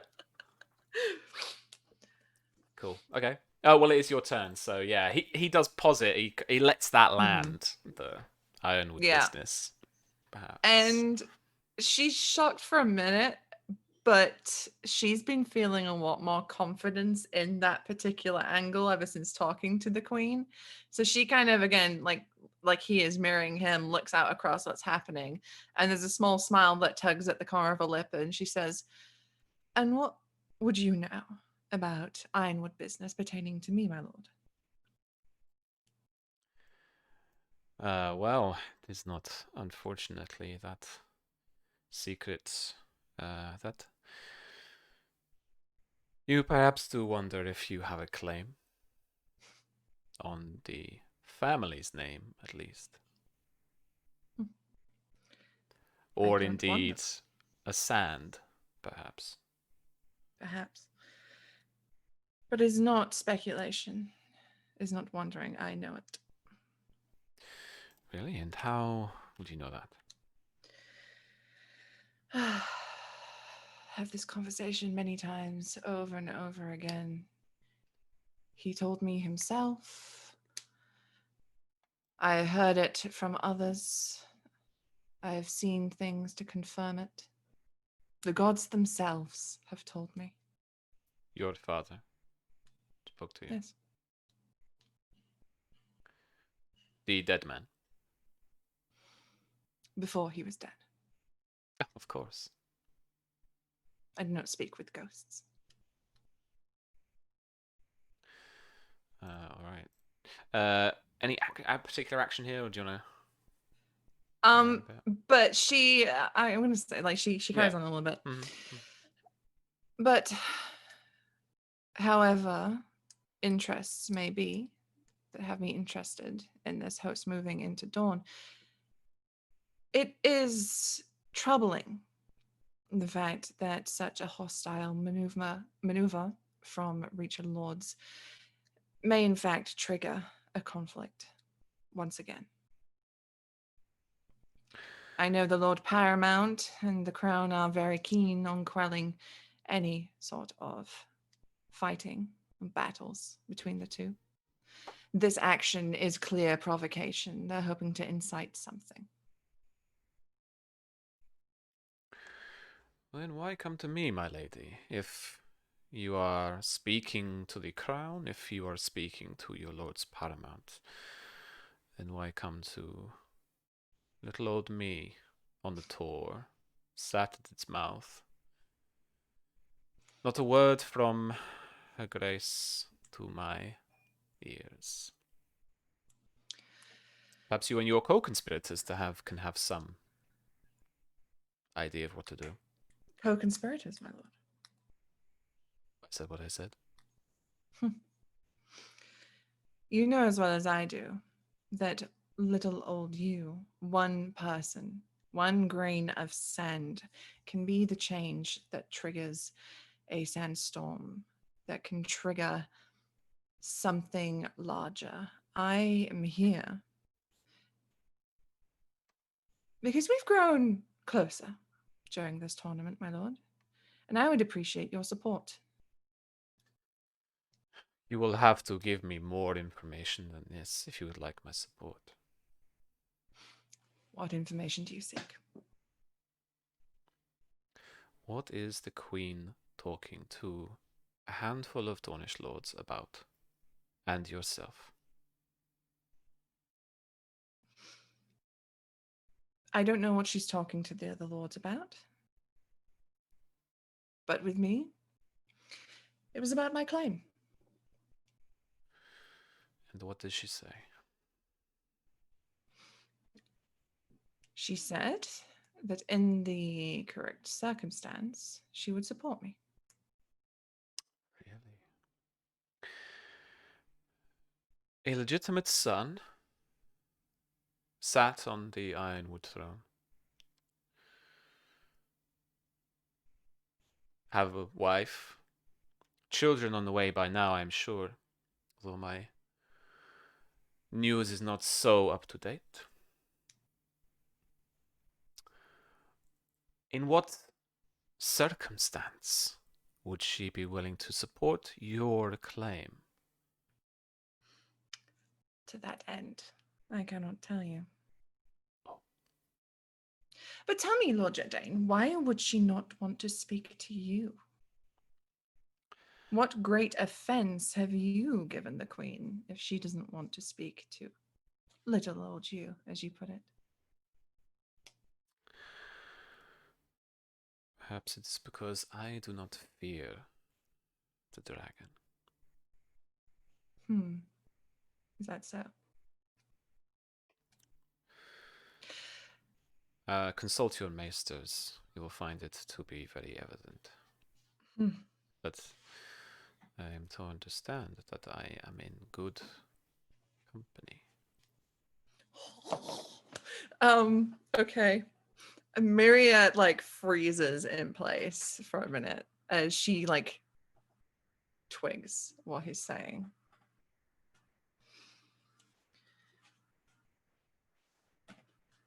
And she kind of looks at him out the corner of her eye. Is that so? So you're either playing a grace, or somehow her goals align with yours. Which is it?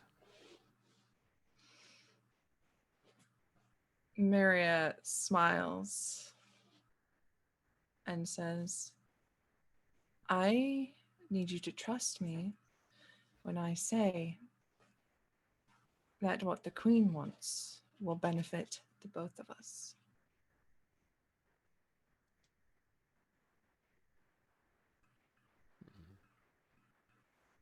You've been long overdue. Yeah, roll. I have. So, sorry, we're going into it. Go on. No. I got carried away with the RP. No, it's good. Okay. I'm gonna go for a convince and check in my my friendy up here. You know what I'm going to say, don't you, Susie? What? This is a mission and deception, therefore. All right. No, that's fine. I mean, I get Shoot. to add a ton of fucking shit to lying anyway. So. All right, fine. Yeah, you are obfuscating. I am just a little bit. Because I can't come out and say the Queen asked me to kill her brother. Like, No. you can't just say that. No, you cannot. So that is deception bluff, I guess. You can use one of your persuasion specialties if you don't have any bonus dice in act or bluff. I mean, I've got 2 in bluff, so. Let's just check. What would have this been? Convince. Yeah, it would have been a convince. It's act. Act? Oh, for fuck's sake. Okay, I'm going to use my convince die in this then. Okay. Using my keep dealy, my keep friend. Oh, so, okay. Spending them all today. No. Yeah, you're fine. Oh, I didn't take mine off, did I? There we go.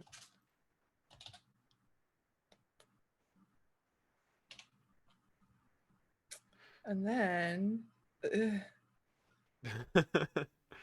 I add so much shit to deception tests. Hang on, half 2, like 6. Okay. Shit. Nope, did it wrong, didn't I? / roll. Yeah. Yeah, there you go.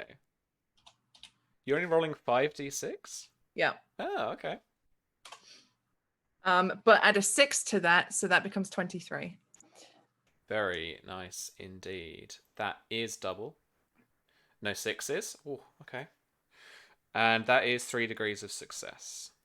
Okay, that would be 9. Oh, okay.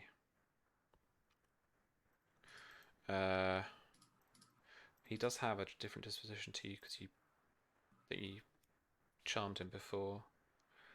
So it was 9. Mm-hmm. Maths. There we go. Okay. All right. Okay, that's good. Okay. Where do we leave off next? Trust, Lady Miria, can be earned, but it cannot be freely given, I'm afraid. How would I earn this trust of yours?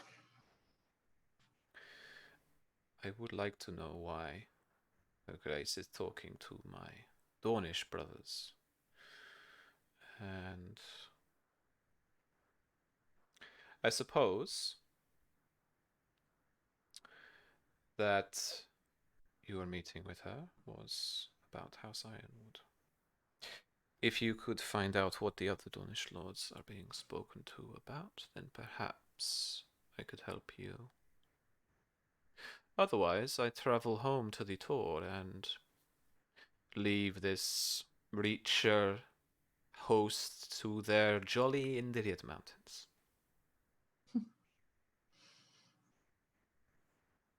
Well, I'll find out what I can.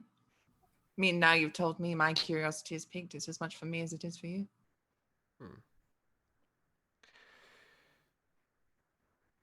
If you could find this out for me, then I would certainly help you.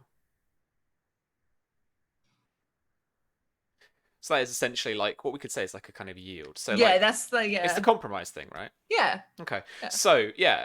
So objective. If you can do that, it will be an automatic like intrigue pass success thing for what you're asking for him to get to trust you to, and then the objective of that could be anything essentially. I think could leave you open to direct him to do something for you or to give you up more information or something like that.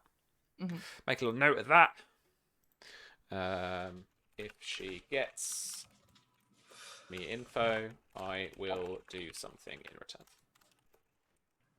That is very interesting, though. That was a very interesting conversation, friends. I have legit been waiting weeks to have that conversation.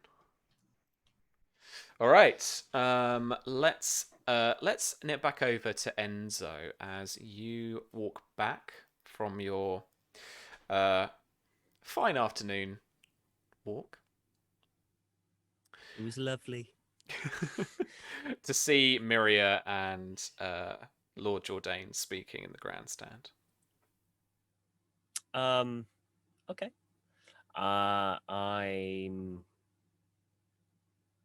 going to bow very slightly to Lady Rowan and tell her that I am going to get Lady Miria for her. And then I'll approach the two. Okay. So Lord Jourdain stands, kind of, it takes a second, but he stands, and he says, Captain, and he kind of looks down to Lady Miria, and he says, my lady, it seems that your man is here, so I will take my leave. She smiles. Enzo will smile and give a slight nod to him as he walks away. And Enzo will kind of like sit next to her, kind of more casual, get comfy. Nice conversation. It was one of the most stressful conversations of my life. Oh. Anything that you want to tell me about? I might need your help. Oh, well, you know how I like to serve, House Greenmont. You are in a suspiciously good mood. I've had a good afternoon. And she kind of looks over her shoulder to Lady Rowan. I'm sure you did. Yes. Which actually brings me to me requiring your attention. The lovely Lady Rowan would like an audience with you. Does she want to seek my permission to allow her to date you or something? No. Nothing so. Because if that's the case, I'm going to have to sit her down and ask her what her intentions are to you, Enzo. Oh, they are pure, I assure you. You have never had a pure intention in your life. I mean, I haven't, but I'm sure she has. So, should I get her? Go ahead. And he smiles and he kind of kicks up from the seat and kind of... Maria's like, oh, this is disgusting. Jealousy, that is. That's It jealousy is in jealousy. the eyes. It is. She wishes she could have something, a relation kind of like that. So he will come over and he will tell her and then kind of escort her over. And Enzo will kind of like introduce Lady Rhine, Lady Milia Greenmont. She gives you a curt nod. Was this the grandstand still? Yeah, we could. I mean, as long as there's no one nearby, Mhm. you know, like in earshot. I mean, there are people in earshot moving around. If you wanted a truly private place, then head on back to the woods. But then people would see you all going off into the woods. It's a bit dodgy, isn't it? It's a bit dodgy. Swings and roundabouts. What a very handsome, mechanically handsome Bravosi man escorted by two beautiful young women into the woods is kind of suspicious. In that case, I definitely want to go to the Of woods. course. Bravosi is sus. Let me just give Ellery like that. Yeah, he turns around to Ellery with a big smirk on his face and just walks. What did You this could turn have into? this. What did this turn into? All right. Are you legit heading into the woods? No. We'll Okay. And unless specifically, someone like Lady Rowan requests a more private audience, Enzo's happy to have it here. But hushed voices, you know. No. This can be the start of things. Okay. So yeah. Oh man, we've done 2 pretty intense intrigues. You have to remind me. So basically, she's here to request the use of the Devoted to scout out the Tarly host that went south into the Red Mountains to gather more information so that she can go towards Lord Tyrell and give a proper, you know, so she can, I'm assuming it's so that she can get a better picture of what's actually happening. So essentially, she wants the Devoted to be used as scouts to see where the host is and what their intention are and how big it is, all that lovely stuff. Cool. Yeah, absolutely. All right. So she sits next to you. She does turn a bit so that she's a little bit more face on to you, so that you can have more of a private chat. Which is Lady Miria. It is good to meet you properly. I've seen you at the feasts, obviously. Sorry, I haven't introduced myself yet. No, it's not your fault. I've been pulled everywhere. Funny thing with the family running a tournament. You always think you're going to enjoy it, but you never get a minute to. Much can be said of court as well. From what Enzo says here, I believe that you understand as well there is a host not far. The Tarleys. I do. I wonder that we might perhaps not speak to His Grace Prince Maker or Lord Tyrell just now. Perhaps we might get more information first. It is a sensible thing to do. I mean, I've had some conversations already with lesser houses, but I have not approached anyone with a significant influence as of yet. And it might only be a matter of time.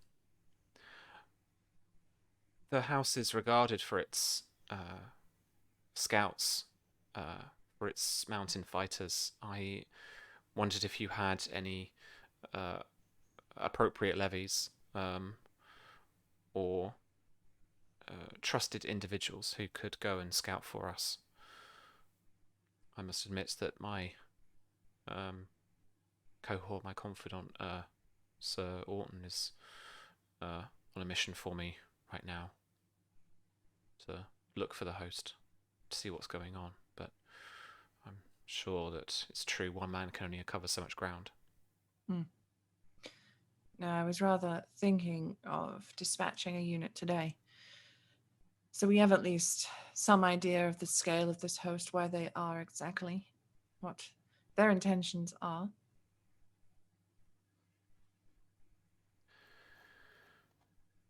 might I entreat you that this could be done very, very soon? Oh, certainly. That's good to hear. Thank you so much. I would ask that in return for this, you stand by me when we raise these concerns. Of course. I only ask as I do not have much influence with the Reacher Lords, but I do have some with the Dornish. Perhaps once we can bring them together for this. Yes, that might work.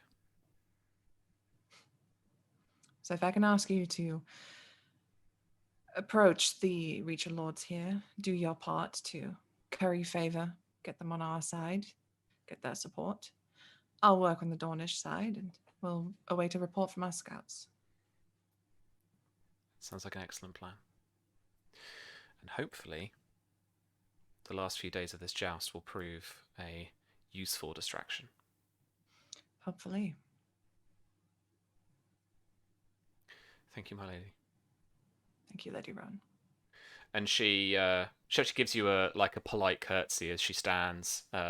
She just kind of looks for a second at Enzo, but doesn't actually kind of do anything, and then kind of looks kind of slightly nervously, like kind of looks back at you, Miria, and then and then walks off to kind of find some friends, grab some refreshment, that kind of thing. Maria smiles politely back at her, and when she's like out of earshot, she turns to Enzo. You two are disgusting. I beg your pardon. Oh my god, don't lie. What do you mean? Do you mean, what do I mean? Giving each other those puppy dog eyes. Ugh. Is that jealousy that I hear? Shut up. Oh, I am sure you'll find someone to share that with eventually. Brittany just gives him the eyebrow, like, What? It happens all the time with married couples who are nobles. Mm-hmm. I should tell you some of the stories I have heard. Oh. That is for a time later in the day with a lot more drink. All right, I've got things to do anyway, so go on. Go chase after your lady. She's walked away. She's on her own. Very well. And he'll get up and he'll give a slight bow. Lady Greenmont. A smile, and then kind of just head off. Mm-hmm. And Maria is like straight out of her chair, and she's going to find any of her men-at-arms to arrange for that unit to head out. Cool. All right. Samuel, you are awoken by a persistent voice that's just on the inside of your tent flap. As you hear, my lord Samuel, how are Samuel and Mara, like, what's the sleeping arrangements in camp for the two of them? I imagine they share a tent, but perhaps don't share a bed, considering that anyone could just walk in because it's a host. Like, if somebody barges in middle of the night. No, I was a teenager once. I did this. Have a girl stay over in the spare bedroom. Not in the spare bedroom in the morning, though. All of that kind of stuff, right? Yeah, fair enough. Okay. I imagine they play the game of hoping that they remember to fall asleep in separate beds. Like, who knows? Samuel's been drinking a little less the past, like he still drinks, but he's drinking a little less the past few nights too, because things like are sort of a precarious situation right now. Yeah. Okay. But yeah, you awaken to this persistent voice of a soldier, one of yours, at your tent flap. He stretches out of his bed and like just reaches and kind of scrapes his sword along the ground towards him and sits up and says, "What is it?" it's almost pitch black, and there's just a little light coming in from someone holding a torch behind him, just outside. He says, "My lord, I thought I'd come to you first. I didn't want to disturb his lordship. We found someone just outside the camp.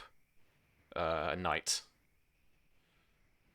The men have grabbed him, and we wanted to know what you wanted to do with him." Thank you for coming to me. Please, let's keep quiet and go see this knight and tell me what you found out along the way.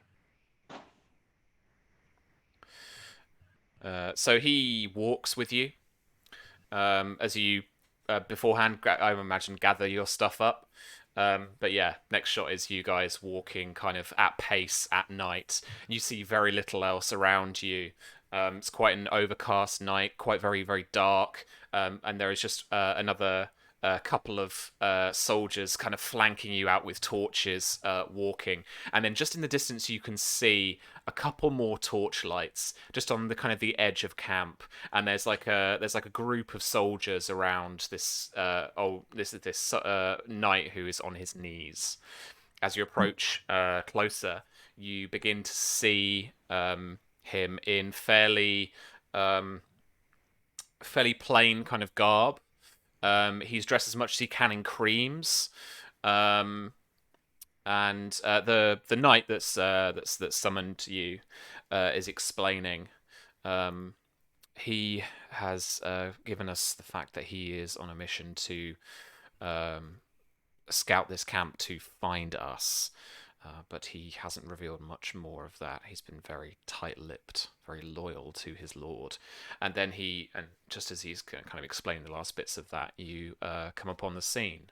You see the face of an older knight, quite stoic, fairly broad man, but getting onto late middle age, and has a little bit of a belly on him, some sagging jowls, and some salt and pepper kind of chops. They're not so much just there, but they head down, just meeting in the middle for the bottom of a beard.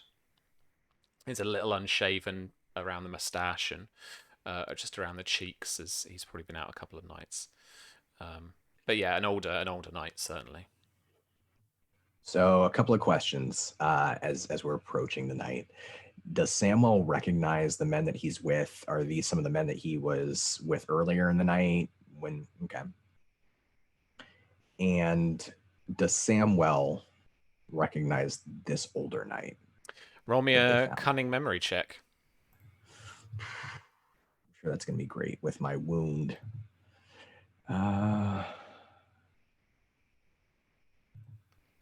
I think I'm going to do that thing all GMs do, which is see how good it is, and then I'll give you a kind of appropriate response. That is the best that I could roll, is a 6. Okay. You have certainly seen this knight, and something twigs for you of him fighting in the melee in one of the rounds. He didn't get all the way.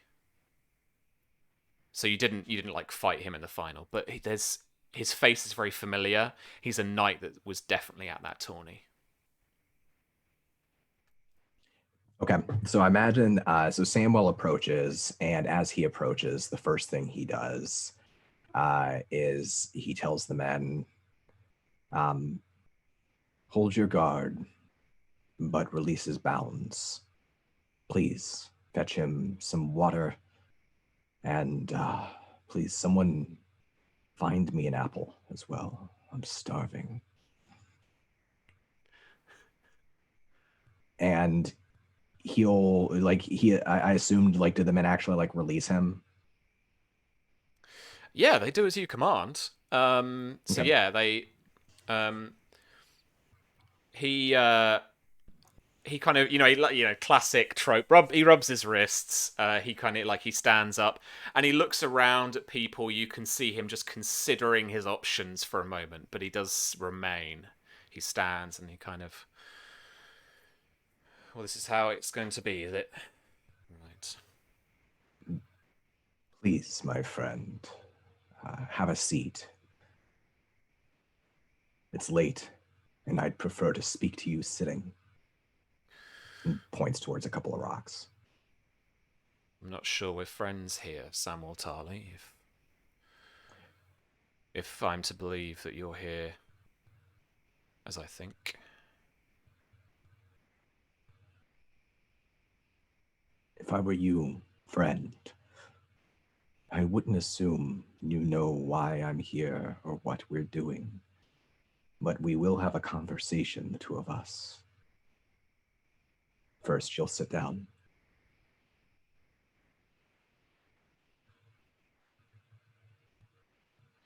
And he looks around the guards again, but he sits reluctantly.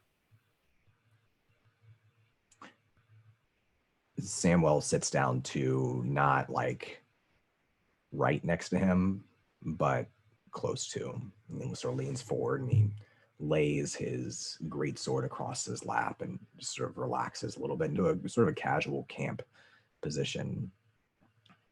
And he thinks hard about the man's face. You were at the tournament. You fought in the melee. Aye, I did. How did you do? Did not get as far as you. Well, no shame in that. So you have followed us here. You know that we have a host here in the mountains.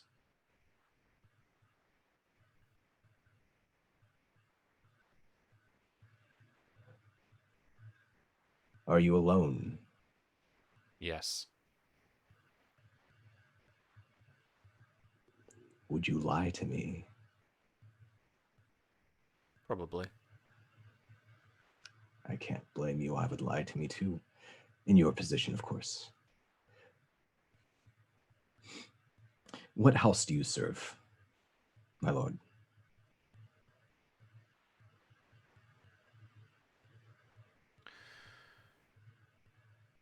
For the sake of their safety, I will not say, and you will not drag it from me even with my dying breath. It's not going to come to that. No harm is going to come to you. You're following your orders, and that's why you're here. But if you tell me what house you serve, I can promise you, as an honorable knight of the Reach, that there will be no retribution against your house, and assure you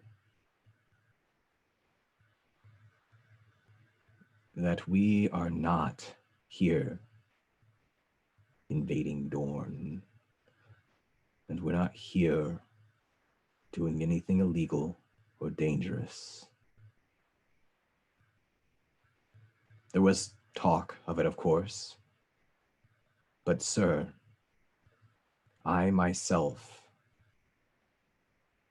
have convinced the host to leave Dorne and avoid conflict. So you see, you speaking to me, working with me,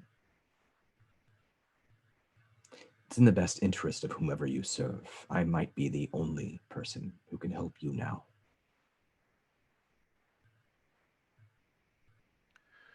Would you lie to me? About what? Am I in your position? No. I'm a knight of the Reach. As am I, sir. And I will not give up that name.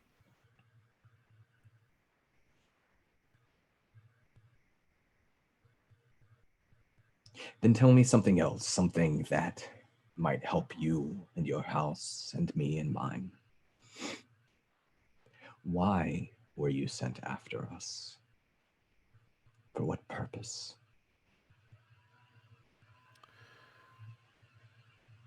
To understand your intentions, to judge your size, to see what threat to the realm you posed. And now that you know that our host is leaving the border,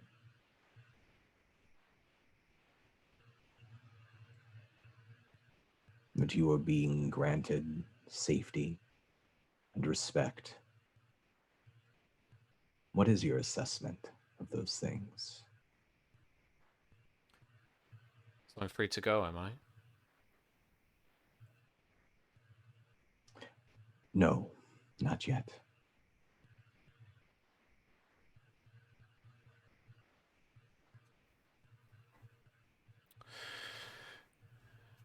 There's one thing, it being legal that you're here and doing what you want. But it's another, it being moral and loyal to the crown and your liege lord at Highgarden.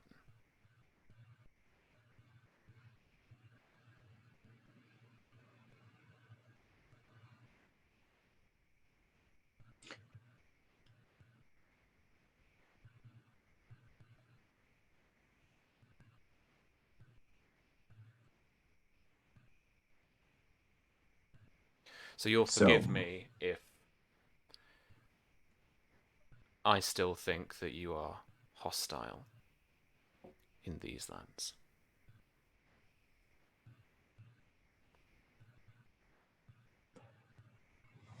Then perhaps you should return with us, my friend. You can see us.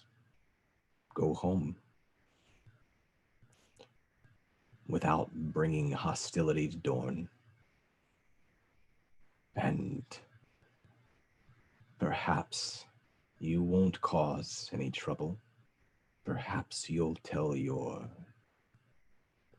house, your lords, your liege lords, that things aren't always as they seem. Or perhaps you have some small resentment, some old hatred already for House Tarly. Is this the case?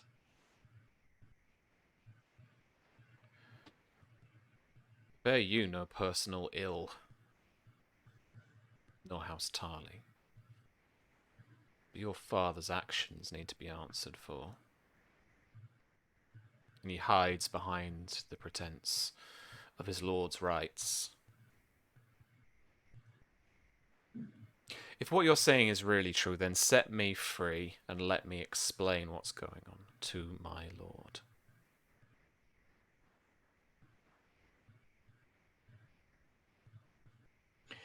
No, I'm afraid I can't do that. But I offer you this. You will be a very comfortable hostage. And when we return from the mountains and you see what I'm saying is true, we can have another conversation, you and I.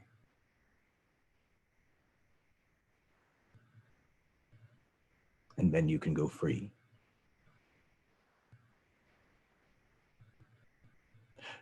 I assume that you could not have hoped for a better outcome. Am I wrong?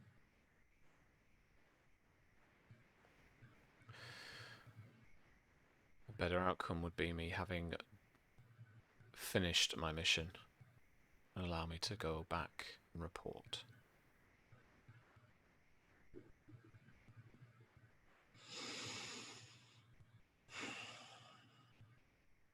Well,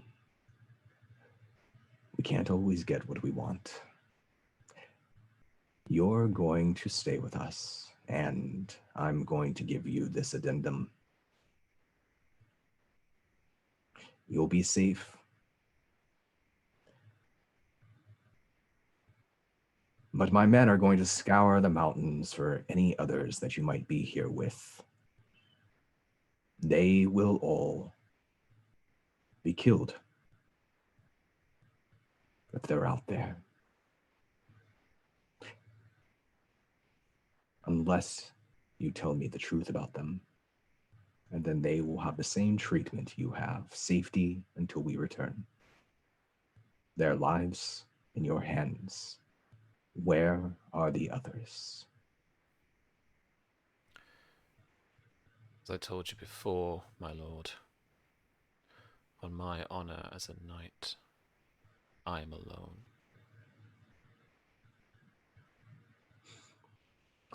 I guess, Sam, I need to make a roll because I'm just trying to determine, like, is he giving up anything, right?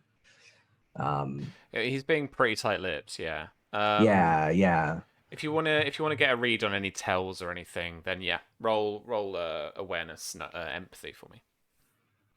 Sympathy. Yeah. Oh goodness, and I still have a wound. Do I get any sort of like bonus die for being with a group of my soldier? You know what I mean? Like, is it environmental? Ooh.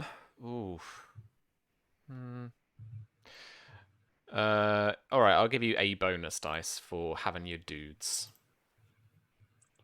and the Okay. fact that you've been so, like, actually nice to this guy rather than just like tie him up against a post and keep him in a cage or something. Okay, this is important because I want to learn whatever I can from him without having to hurt him or anything like that. So I'm gonna spend one of my other bonus die as well. Okay. Just to see what I picked up throughout this conversation. 6, keep an 11. Right.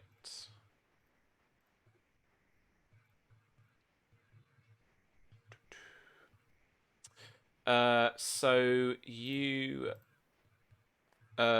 don't spot any tells of him kind of lying to you about anything he said, really.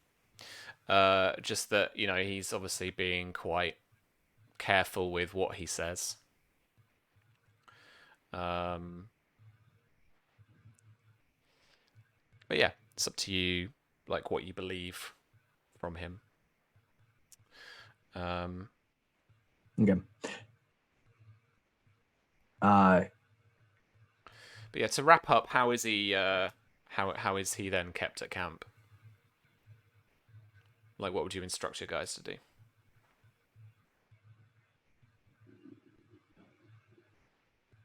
Yeah, Samuel would instruct the men.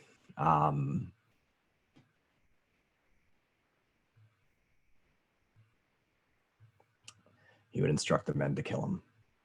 He would instruct the men to quietly kill him. Yes, done. That's it. That's where the juicy fruits are. Like, here or like off somewhere?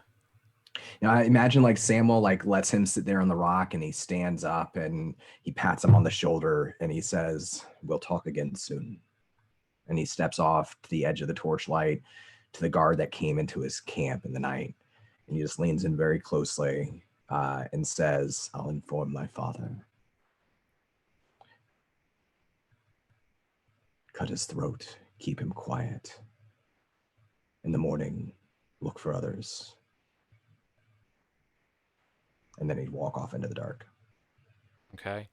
And as you walk off into the dark, we see Sir Osmond being kind of like grabbed from behind, his throat slit, and then like a cloth like stuffed towards his mouth and then into his mouth as he goes to let out a scream, but and then he slowly drops to his knees and flops down onto the hard rocky floor of the Red Mountains. And that is where we will finish up tonight. Oh. That was the Juicy Fruits ending I wanted done. It was always going to happen. I was just trying to get something first. Yeah, Something. no, absolutely. Cool. All right. Let's go round, have a little chat with people, check in, and finish up for tonight. Any plugs and anything like that? That was cool. Yeah, Don, that was a freaking awesome little ending as well, and was loving all the play from Samuel today as well on the old dad front, on the riling the troops front. Good stuff. Yeah, it's been so chill so far, and but it can't stay that way. Nope. Nope. So we're building to something. So we are, yeah, and so I'm excited to see how that goes. It's going to be catastrophic. It's going to go terribly, which is all that I want out of this game, really, in the end. So. Oh yeah, for sure. No, I had a blast. I always do. I can't wait to see what happens next. Loved all of the intrigues with Susie and Tom too. Everything they're getting up to. I still, after all this time, there are certain NPCs that I still don't know, like where their loyalties lie and what they're really up to. NPCs that have been around since the beginning. So I always enjoy like kind of tinfoiling as I'm watching other people do their intrigues as well. But yeah, I'm excited. Let's see, shout outs tomorrow. And V and Sam will talk about this too, but I am running Bluebeard's Bride as part of the charity stream here on this channel. Love Bluebeard's Bride. So if you've never checked it out before, it's a fantastic horror game. And I'm really excited about the group of people playing. So that's something that I'm looking forward to sharing. And then other than that, I run games and write games all the time. You can find me on the internets at Jonathan Fry on Twitter if you want. Sweet, thanks, Don. V, that was a strong play to get Papatali on side. I really enjoyed that. I mean, Don and I have been planning getting Papatali on side and changing his mind about his ridiculous ideas about invading Dawn for a long time, I think. So I kind of knew that it was just inevitable, given the gnarly the coordination I think the two of you have in like an intrigue. So yeah, fair play. yeah, it's really fun though, because we've been trying to figure out what will happen if we can change his mind or if we can't for ages. So finally seeing that like come to fruition has been really cool. I'm still really looking forward to maybe having an awkward conversation with Lord John. Just Mara's not, but I am, because I think that would be hilarious. But I can't wait to see what all of this stirring is going to get, because now we're going back, but everyone at Greenmont is soon going to be like, oh, well, they're invading Dawn and then we're not. And it's just going to be a mess when everyone ends up back together again. And I'm so here for it. Yeah, it's heading towards that possible conflict. Could have like a battle at Greenmont as the second season kind of battle thing, maybe. Who knows? All right. It's encouraging bad things, Sam. Yeah. You're not allowed to say the battle word when Don is here. No, sure, juicy fruits things. It's all good. Where can we find you on the internet? What are you up to? Anything you want to play? You can find me on Twitter at Tabletop Horde. And like Don said, tomorrow, I'll be around here because D&D is what I was running for the charity stream tomorrow. So you should come along and watch that. It's in support of the Roleplay Haven, which is Sam and I's local RPG club.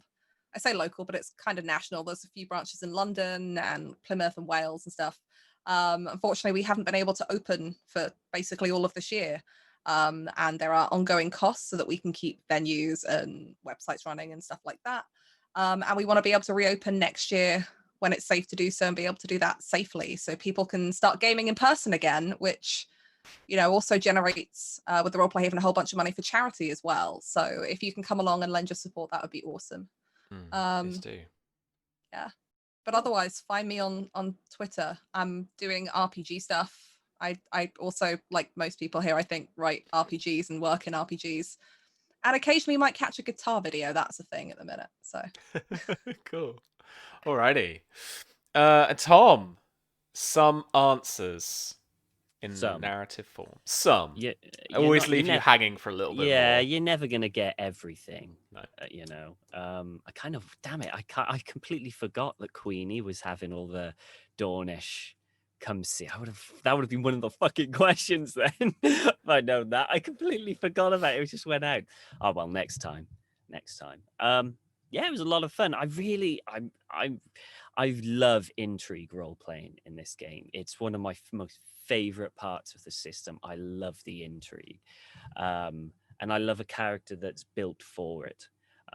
More of an intrigue than a battle kind of thing. Yeah. So it's a lot of fun. It's really is a lot of fun, and it's probably a good idea that House Greenmont built a castle. Then really coming up, very good idea. Yeah. Because it's unlikely that a host like that would have any siege weaponry. If it was supposed to be a smash and grab, so it's all quick stuff. So, you know, I mean, a part of me wishes that there isn't a battle and everything is done through intrigue and secrets and, you know, just stabby kind of, you know, but subtler, just way more subtle. I'm intrigued to see the way it goes, because it can go so many ways. And I mean, Enzo's not above of getting the hell out of town if he thinks war's coming. You know, there's only so much where his loyalty will go with Greenmont. It's like him. Yeah. No, sorry, it's his ship, him, Greenmont, and then some other things. You know, so yeah, fair. Yeah, but it's a lot of fun. I can't wait till next week. It's gonna be great. Cool. I don't really do a lot online anymore. This is the only thing that I do online now. I don't really stream that much anymore. So you can check me out on Twitter if you're really that bored. Hotflakes Tom on Twitter, and I'm on Discord. So there's that there as well. And occasionally on like a Susie stream if she's playing Wild RP. But that's about it. That's about it for me. You'll probably find me here next week. Yeah, if you want an Enzo Sal cameo, head over to Wild RP. Enzo in Wild RP isn't as, I mean, he is kind of, but he's nowhere near as confident and good as Enzo in this game. Yeah, definitely. Alrighty, and Susie, getting all them ducks in a row. It feels like. Working on it. As I fucking knew about Jardine. I fucking knew it. I was like, I see you. Gratified. I also feel so incredibly justified at hating Samuel and Mara after this episode. I just feel so vindicated. I feel so justified. Like, I'm just like, I was right the whole time. They are garbage. So I feel that change was a result of what happened. I don't think at his core he was like that. Somebody should have started trying to do a murder. That's all I'm gonna say. Someone should have finished the murder and made sure it was done. All that. One of those two options. Oh my days. All right. But yeah, so just for the record, I do love V and Don. I just fucking hate their characters and I want to see them dead. But you've got more important in the most loving way possible. I do have more important things to deal with, like claiming my rightful seat and country. But yeah, I am Susie, otherwise known as Susanna Grace. I am a variety streamer. I do video games, I do art streams, I do tabletop RPGs. You can find me all over the internet at Susanna Grace, which is down here. When I'm not on other channels, I am, like Tom said, doing a lot of Red Dead Redemption 2 roleplay in Wild RP. I'm a robber now. And it's great. I robbed a deputy yesterday, and then we were like witness to a kidnapping, and I did a very nice threat, which made me feel very happy. Can I just say that like Oblivion dialogue guy was just. Mm-hmm. Did anything come of that? That was so Nope. weird. What was that? He literally said, you know, you can walk away at any time, and I went, oh, thank God, bye, and walked away. It was Oblivion level fucking like dialogue. That was. But yeah, so I'm doing that. And then on Mondays, I GM Song of Ice and Fire, Soul Chronicle on Encounter Roleplay for the North, where I've already got the family turning on each other. Yeah. So, second episode and they're already fighting each other. So I am Amazing. very, very happy. That's on Counter Roleplay on Mondays at 3 p.m. Eastern. So tune in for that. Sweet, thanks so much. I suppose we should do kind of our vague plugs as well. You can find me around the internet at RPG Webby. Otherwise, follow Black Cats around the internet on Twitter, Black Cats Gaming on Facebook, and follow Black Cats on Twitch. We've got the charity stream tomorrow night. We're here every Thursdays with After the Fire. I'm trying to put together a spy game campaign myself, just prepping for that at the moment and getting some people involved. So I'm very excited to be putting that together as well. So that should feature at some point soon. And if you fancy checking out the spy game, which we made, then head over to DriveThruRPG or to blackcatsgamingshop.com. And if you bought it, please do leave us a review. Well helpful. And I love reading them because they've all been great so far. Really, really good. So yeah, check it out. Cool. Let's go and raid somebody. WebDM is up.